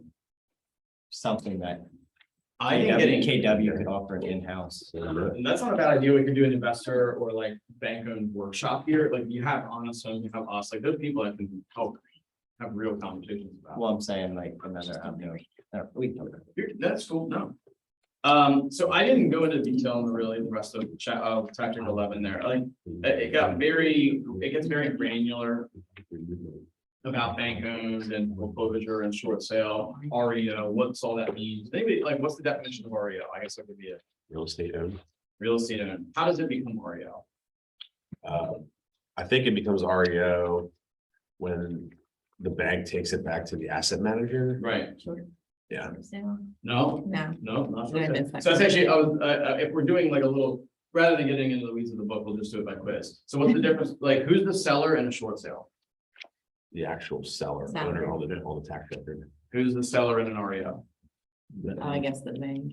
That's Yeah, right, that's that's the the difference. Yeah. So in an REO, the foreclosure has occurred, the deed is transferred back to the bank, that's why it gets REO, that's why it's real estate owned by the bank, is like in parentheses there. So it gets there through that. Then, once it goes to the bank, then sometimes you'll see it pop up on like HUD Home Store or Fannie or Freddie. How does it use Fannie or Freddie? You said HUD backed. Is it that? So HUD Home Store gets the HUD back. Yeah. This is lenders. Fannie Freddie. What is Fannie and Freddie? What's Fannie Mae? This is fun, Government backed loan. sort of.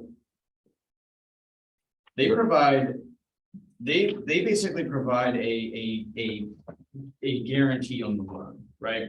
So what's different between Fannie, Freddie and PMI?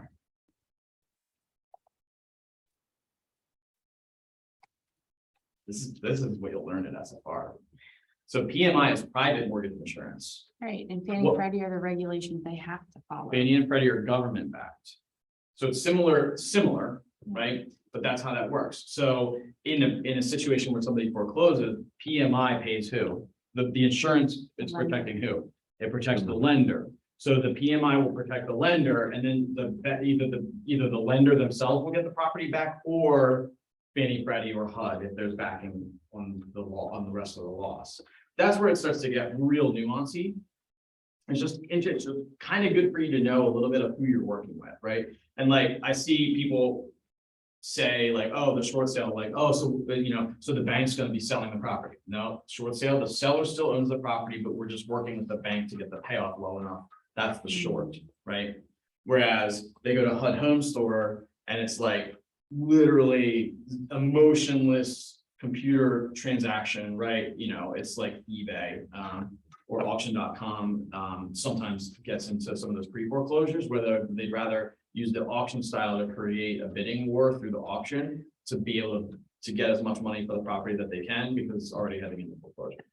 I wish Bright would like rename like foreclosure. I feel they should they're kind of bank owned. They're not really like foreclosure. Because like foreclosure is like the process of them taking it back. Yeah. Then they're bank owned and then they're being advertised in the MLS as foreclosures when they're really bank owned properties. Yeah, that's. And it's like, it's kind of annoying. I agree.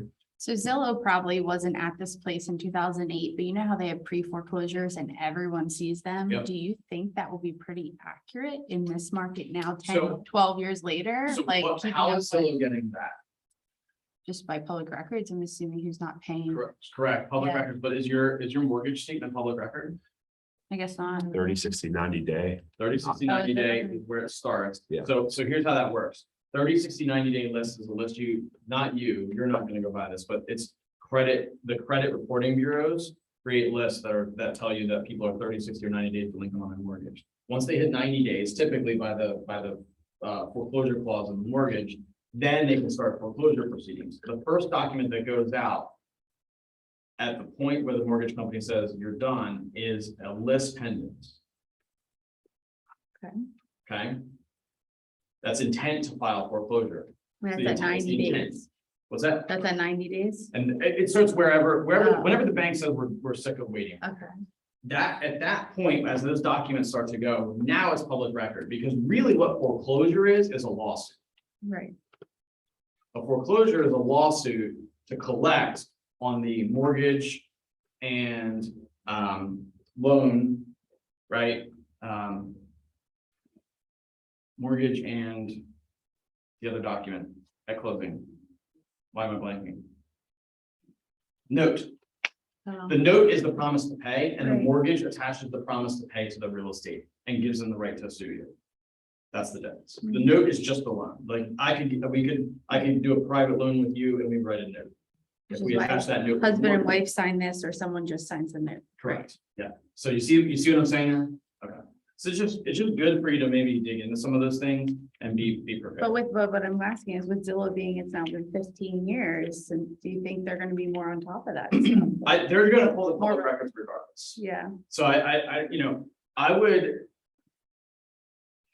You can pick how close you want to get in bed with the devil there. I think there's some value to the fact that they do that. They're doing it for traffic. They figured it out, right? yeah, They're doing it for traffic, but are those properties really for sale? Nope. no, No. no, absolutely not. You'll get, you will end up getting so many people that will ask you about going to see a pre-foreclosure. Yeah, well, I mean, they've done it now. I was just wondering if we think it'll be a So better annoying. predictor. So then I don't think. then you're gonna get that script, right? You gotta figure out what that script's gonna be like, hey, that property, so I would just call it what it is. I say, hey, Zillow's using that to drive traffic to their site because they know that we are attracted to the price. That price is totally made up, right? It's not even a list price. It's not even- It's like a judgment. Yeah. a Judgment price. Yeah, and you have no idea what Something. you have, and it's one of the judgments. You have no idea if there's other liens or anything like that, or what the title is. So, yeah, that's how I would frame that. So I want to shift to tactic 12. This is the end of the book, guys.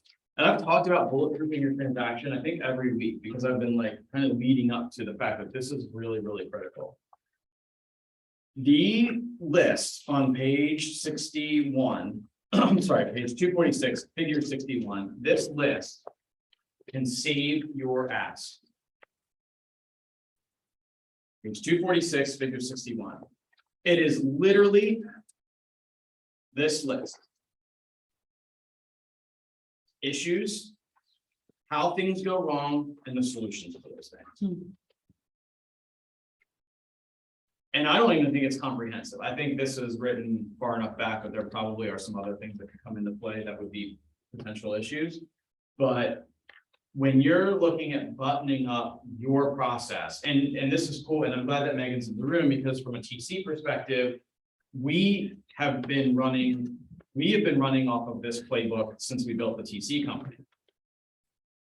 Because this is, so if you think of this from the step out of there, learning it as a realtor and think of it as leadership, is that having a service that's available to the agents that helps to increase the odds that we're gonna be able to get ahead of problems and have high quality transactional service helps our closing rate go up as a brokerage. So these items on this, like, build it into your schedule that you look at these and think about these with every deal. Right? So on the inspections, unexpected findings, report complexity. Does anybody have a least favorite inspection company? You don't have to say the name. No laughs. Does anybody have it, right? You do. Oh, yeah. Oh, yeah, I have one. Right? Why? They're deal killers. Deal killers, this page. They're deal killers, right?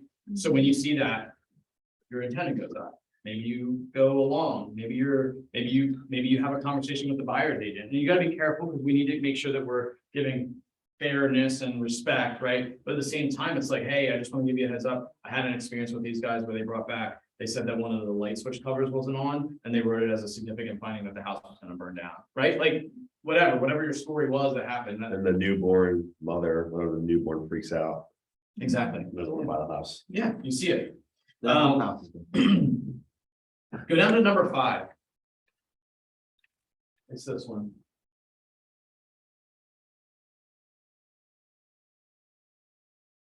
We've alluded to it multiple times in this class. The other agent, like I just said, if the other brokerage isn't having a conversation about the shifting market or how to be prepared or how to have conversations, if the other agent, and this again, like I love that Abby's got a sweet heart. She was like, She's like, well, come from curiosity and contribution on the way that you're gonna. Well, it's just the way you communicate Yeah. with people. It's human nature. You can piss them off or you can try to make Exactly. them. So I think being really upfront and clear and protective of the deal with your communication with the co-op agent is a huge deal right now. Huge deal. Same with the lender, right? So you had a loan approval and financing. Like, if you're on the listing side, I don't know if you had a cadence of communication with the lenders. They kind of got their butts kicked in the last shift and they built all this software that provides those automated updates for you. That didn't exist 14 years ago, right? So you were just like sitting around waiting and then you get a call that the deal was dead on like, day 27. Now, like they built that in, but I would go above and beyond and I would look at these things, right? How things go wrong, application deadlines. You're gonna start to see, hopefully you've seen it before, like mortgage commitment date, pay close attention to these details. Because now, as the market's changing, and interest rates are changing, and the mortgage commitment date comes along, and like the day before the commitment date, you never heard a peep about it. Like, what if they got denied 3 days before, nobody called you, and they're now like scrambling to shop rates to another lender? These are realities. These are why the dropout rate of contracts is going up. So I just think this list is huge and powerful. Is this helpful to see that? Mhm. It's funny because all this stuff is just kind of common sense when you see that, like, but revisiting it is important. Yeah. I don't have this on, on the slideshow, but on page 253, like you definitely need to have this. If you don't already, you need to have something like this in your buyer presentation. The 7 don'ts of mortgage funding. By the way, your lender should be doing it too, but it doesn't hurt because we're humans to have them hear it more than once. Right? Anybody ever have somebody apply for a credit? Like Best Buy card, furniture card, Don't get the 0% card, down. oh yeah, 0% interest for 1 year, washer and dryer, Yeah, because you're gonna be living in it. that's right. That's right. Yep. Hey, like you just get your furniture now, but go ahead, we'll put it on store credit, no big deal, right? No payment you'll be in the house before the payments start.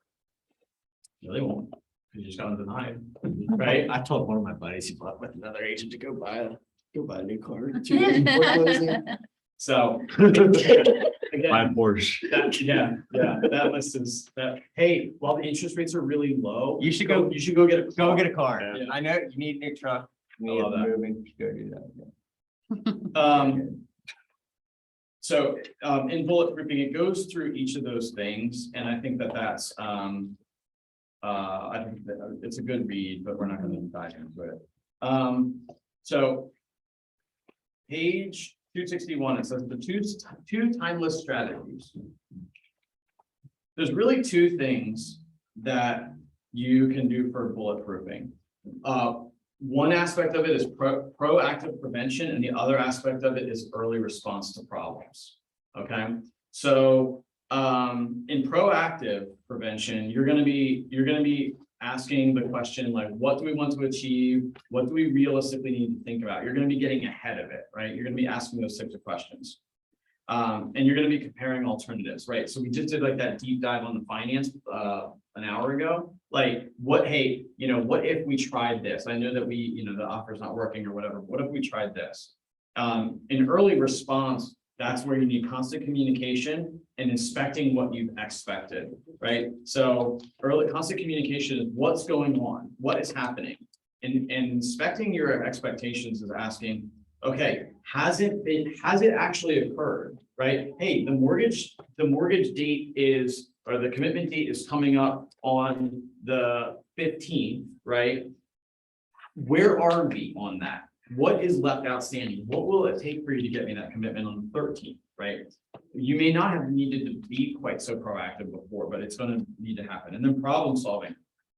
I think that is probably the skill or tool set that you're going to probably see yourself developing is your ability to problem solve. I think like you look at us grizzled veterans And we don't get rattled by the problems as quickly. I was on a call earlier this week where we were talking about that, like much more patient about like when things come up, because we're just gonna work through it. And just so that there's like a little bit of an emotional aspect to like those tough moments. Allie's on here. Allie's business partner, Jennifer, who's the new team leader in Pittsburgh, she called me, this would have been probably 8-9 months ago. It was like late winter.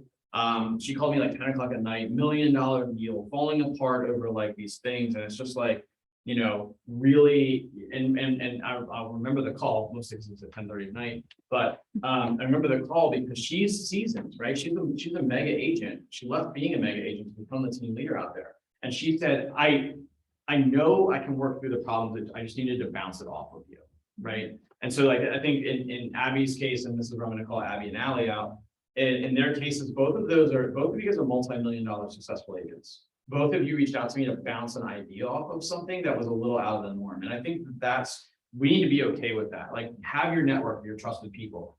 Abby, so I'll tell you guys, Abby would do that when she was at Berkshire, because I would answer the phone and We had 11 o'clock at night call before. Yeah. Right before our settlement. yeah, and it was, yeah. So like, Yeah. I'm cool with that. Like, you know, because I haven't sold a house in 2022, right? So you might as well just call me and make me feel like I'm included still.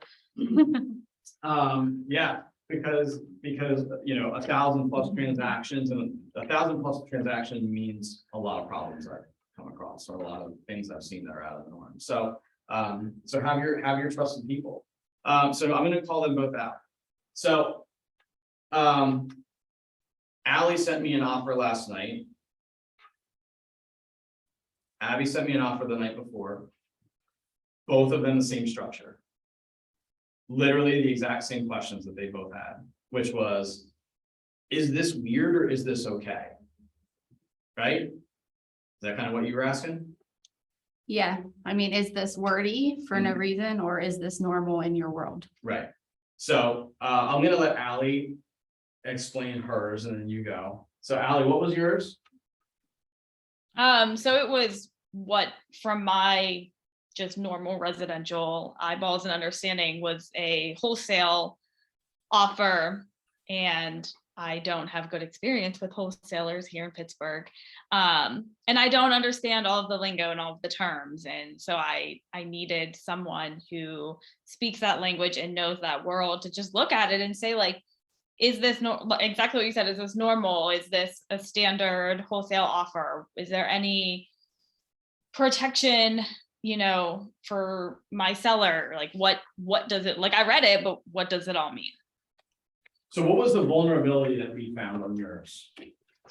That for any reason they can terminate and keep their hand money, like, at any time. That's a pretty big flag, right? Yeah. And it was buried on an addendum on page like 26, right?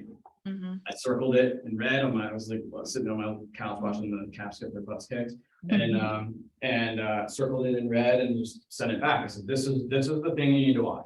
Rest of the terms are fine. Price is whatever, right? Like all the other stuff. And let's be honest here, the ability to assign or novate a contract isn't doom and gloom. You just have to know what that means. And in their situation, they wanted the right to assign the property, which is going to come back to Abby, but they wanted the right to assign the property to a third party, right? An assignment basically means they have an agreement with the seller and they're going to package that deal and assign the rights to that deal to a new buyer. So they're going to get it under for $120 and they're going to assign that to somebody else for a $10,000 assignment fee, and the new person's going to pay $130. That's what that looks like. Okay. So, but the benefits of the seller, right? So we all quickly minds go to they're stealing the property or lowballing. But the benefit to the seller in those situations is if the agreement's written right, that the seller has the certainty of a cash buyer, right? Because if they don't assign it, they still close. Well, in Allie's case, that contract explicitly said that if they didn't assign it or find a third party buyer, that they could back out with zero recourse and walk away with their deposit. So they could tie the property up for potentially 30, 45, 60 days. The seller has it off the market. And there's a very legitimate possibility that they never close. There's a completely open-ended out. Right? So just understanding it, like it goes kind of to Phil, like are we gonna know all these things? We may not know all of them, but like, you gotta at least be able to put your eyeballs on that section of the contract and say, it's a little funky, and then reach out, phone a friend, and, you know, I do know that language, I speak that language all the time, and be able to say, hey, ordinary, like generally speaking, this is a fairly sound contract, this clause right here is your problem. Like, maybe she can counter that and just scratch that clause out and just say, hey, like, we're cool with you having the ability to assign the property, but we do not want to leave that contingency open-ended for the whole period of the contract. We want that for 20 days instead of 60 days or whatever, right? Who knows? Okay, it's gotta be a win-win for the buyer and seller. So Abby's. So in my case, it was more of that being proactive and wanting to understand what was going on. I used my knowledge that we had an investor, $30,000, I think, offer, 30,000 under asking price. They had an addendum that basically dangled what I thought was just like fluffy words saying, we'll give you $50,000 non-refundable deposit if you let us go in the property and start repairing and novate, I think was the second one. To me, my knowledge is that the buyers have so many outs in the contract. So why am I going to present this addendum for this flashy money that they're going to find a way back, get back anyway? So that was my concern. So the concern was that it was as open-ended as Ally's was, Mhm. and hers actually wasn't. Right. Like, right, so in that situation, that investor seems to be like a local investor, like not like Ally's is actually New Western, which they're a hedge fund. But in Yeah, your Like a situation, local flipper. yours is like a local flipper, right? And what he wanted to do was, so we think like all these creative terms, this is real life, right? He wanted to give a $50,000 non-refundable deposit in exchange for being able to get into the property and start to remediate the smoke damage that's in there. Okay, let's walk that through. What are the risks? Occupancy, insurance, like those types of things. Okay, we can. To me, manage- my biggest concern with my residential knowledge was that you can back out so many ways, and so I'm not gonna present this to my seller and make him feel so confident Right, that he's getting a non-refundable deposit if it doesn't mean anything. correct. Guy goes in and destroys the house. Exactly, Right. yeah. So there's risk. But then he reassured me that, no, you can You can do that. I've seen it. In fact, I've personally done it. really keep the money. I mean, Yeah. like, make it very. So what did I tell you that we would do? If you were gonna go that route, what would I? We said if we were going that route, we had to button up the addendum with an attorney as Correct. opposed to that $50,000 can't be on a par form. Pull that off, right? That's too important of a term. If the rest of the deal makes sense, right? We're willing to sell it at a discount. We're willing to allow early access because the house does have smoke damage or smells like, right, whatever, like, okay, so is there potentially an advantage for the seller being able to get $50,000 2 months before they sell the house and walk and like go out and spend that $50,000 and the worst thing that happens is they get into the property and then they have to foreclose on them, but they've got 50 grand to do it. It doesn't cost 50 grand to foreclose on somebody, it costs maybe 6, right?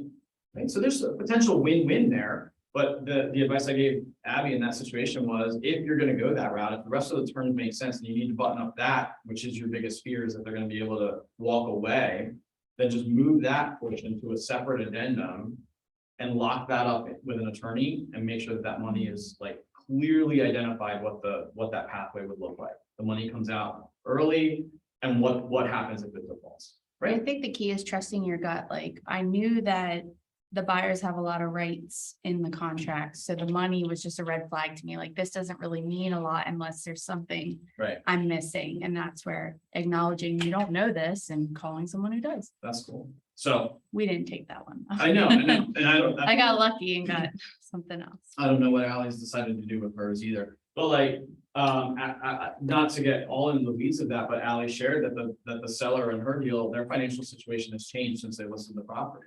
And like, what might have been a completely absurd offer 2 months ago might be more palatable now. So then it just becomes, okay, because we gotta remember what a contract really is. A contract is where we document our intentions with a commitment, right? So if that's the case, like, do we have intentions that work for both parties, right? A buyer that wants to buy, a seller that wants to sell, and generally speaking, 90% of the terms are okay. If that's the case, then Ally just needs to clean up that one contingency that's too risky for her folks, and maybe the rest of the deal works. right? So it's just about knowing those things. I think that looking at this and like understanding like proactive prevention, what you're doing when you're looking at those terms is you're getting proactive about where could this go wrong in the future and being smart about that. That's it, guys. We made it. The end of the book is here.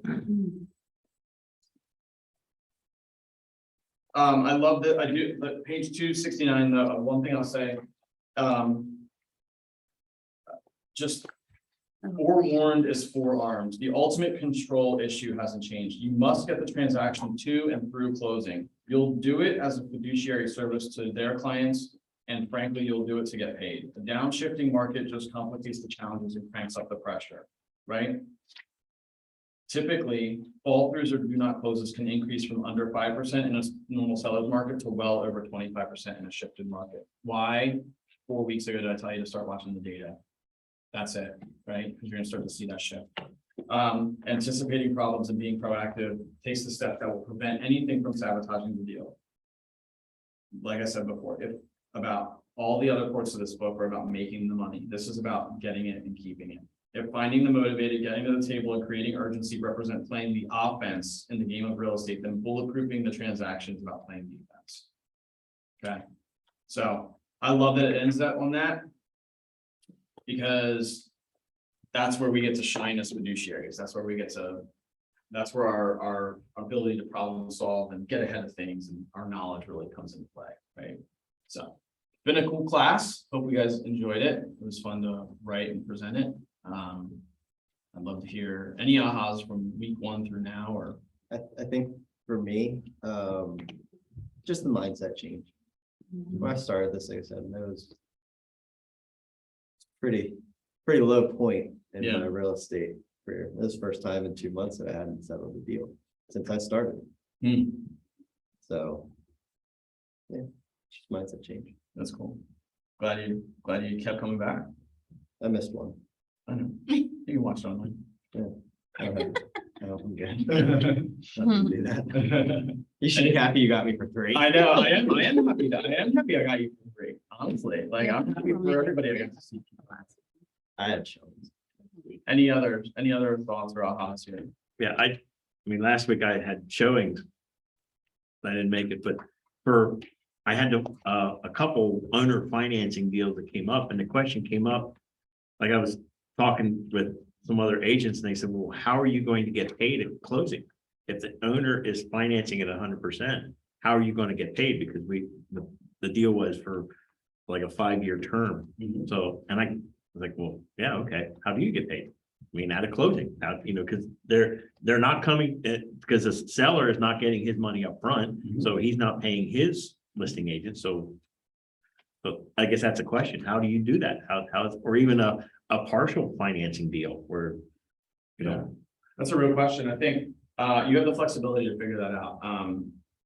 If I don't want to speak totally for Ryan, I think Ryan would probably have a say in terms of making sure the brokerage is protected. But I've seen in the past, we've worked with the agents to like craft, because your listing agreement allows for owner financing. And by the way, PAR agreement does as well, that the seller can finance a portion or all of it.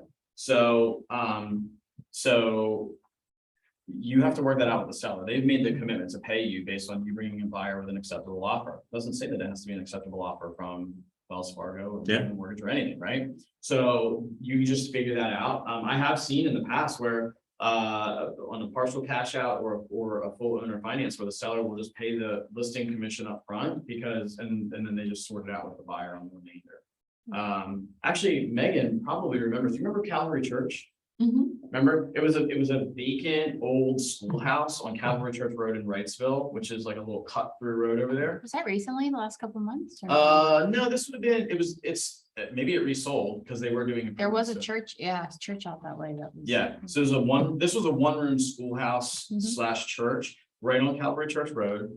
And they ended up doing an owner finance deal, and they did installments to Ryan and I on the listing. But that was one thing that I brought. Well, it could be installments. I mean, somebody would have to pay the agents each month. Yep. I drove over to Columbia where the seller lived and met them 3 times and got my 3 installments, and the commission was done, right? So I just did that a couple months ago. Do you remember when I called you and asked you if I could do the buyer financing my commission? Yep. So he wanted to seller finance and the seller wasn't comfortable based on his credit score and whatever. He just had low assets.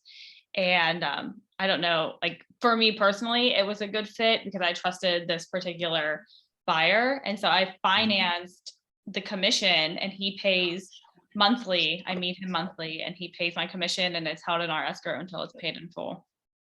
And I'm the OP, so she checked with me. Like I said, I don't want to speak for Ryan, but I think he'd be the same. Like, he and I are cut from the same cloth. We went through the same thing, but we had to figure out creative things to work, so. Yeah. Rachel might be.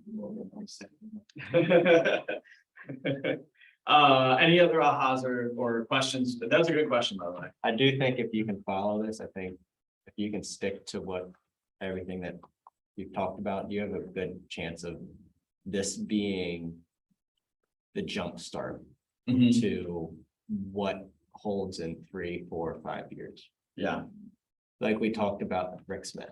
yeah. Rick's always obviously been a big name, but if you can keep pushing through this, you have a very high chance. of When did Rick success. Smith start? Before we were 60s. born. Seventies. Let's just assume 70s. He sold my deceased grandmother. She just died. She was 98. Her husband, her house. Wow. So let's just assume that Rick was in the business in the 70s when interest rates were 18%. Here's a very real group. Mark Carr, Adam Flinchball, all them got licensed, what, early 2000s? They were at KW the first time Ryan and I were at KW. And they were probably not very well-known agents at that time. They've made it through that crappy time frame, and now look where they're at. And they've got big market share. They got big market share, and I think that if you can stick through everything and you can keep doing what you're doing, I think there's a very high chance of a very good success rate. Yeah. When this is all squared away. I suspect I've heard, so I am privileged with some of that investor mastermind stuff. I mean, I've heard conversation that the interest rate adjustment could be as resolved as soon as April. Q2 of next year. Right? Roughly. So again, not to be a. I've heard that as well, but I still think with that being said, I think that may cause a little slowdown in everyone's business. If there's more people that are starting to hear about that, they'll say, you know what? I don't want to refinance my 6-month-old home that I just bought. Yeah. Let me wait until The rate comes, yeah, but life circumstances will still force people to move. Absolutely. Right, and so 100%. it goes back to the beginning of the book, which is you have to scale your. And there's opportunities to be had out there, because if that's people's mindset, right? You're gonna get an influx of buyers, and it's gonna turn just like how it was this past year. Yeah.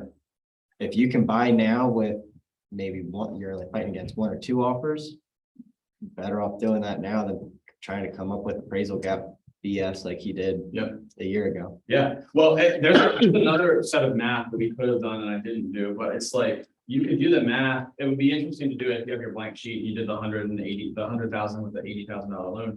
Do it with $100,000 property that sells at $120,000 at a lower price because it went over list price, and an appraisal gap coverage of 20 grand to the purchase price.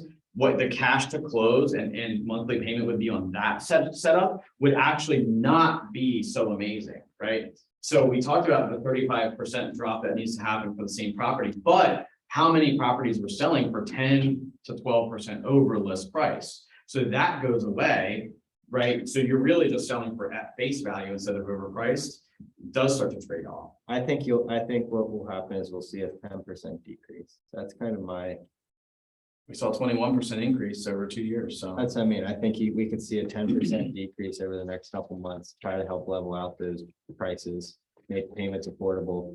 And then I think you'll be right back on track of where if those rates drop down, like it's like I've seen that data out there somewhere. Yeah. And Any other ahas or thoughts, or we can wrap this up? Appreciate it. I enjoy challenging you. Doc, Question on stuff that you've never done because yeah. it's a whole new world for all of us. It is, it really is. And I was telling somebody, that writing this and teaching this again, because I've taught shift before, but like this was a really deep dive for me with like these 2-hour blocks. Was extremely valuable to me to be able to do this. So thank you guys for great conversations today. Nice just to see you around. I know. Good job. I know. Just think of it this way. I used to go to lunch or dinner with Joe like 2 times a week. Yeah, I used to see you. I know. Now he's just too busy for everyone. Hey, you know, it popped up in my Snapchat memories from a couple years ago. We're still recording. We're recording, so that's not that. A Baltimore Ravens game experience. Oh, there is. Okay. Joe decided to pay $80 to work in the parking garage. Oh, yeah, yeah, yeah. All right, guys, appreciate it. Thank you, sir. Yeah, thank you, everybody. Have a good one. I just went back on track with, says, plan settlement date. She asked me to move it to a free settlement occupancy. Maybe she's smoking something, she can do that. I think she is. Wild. Are you still recording? Yeah. My bad. They have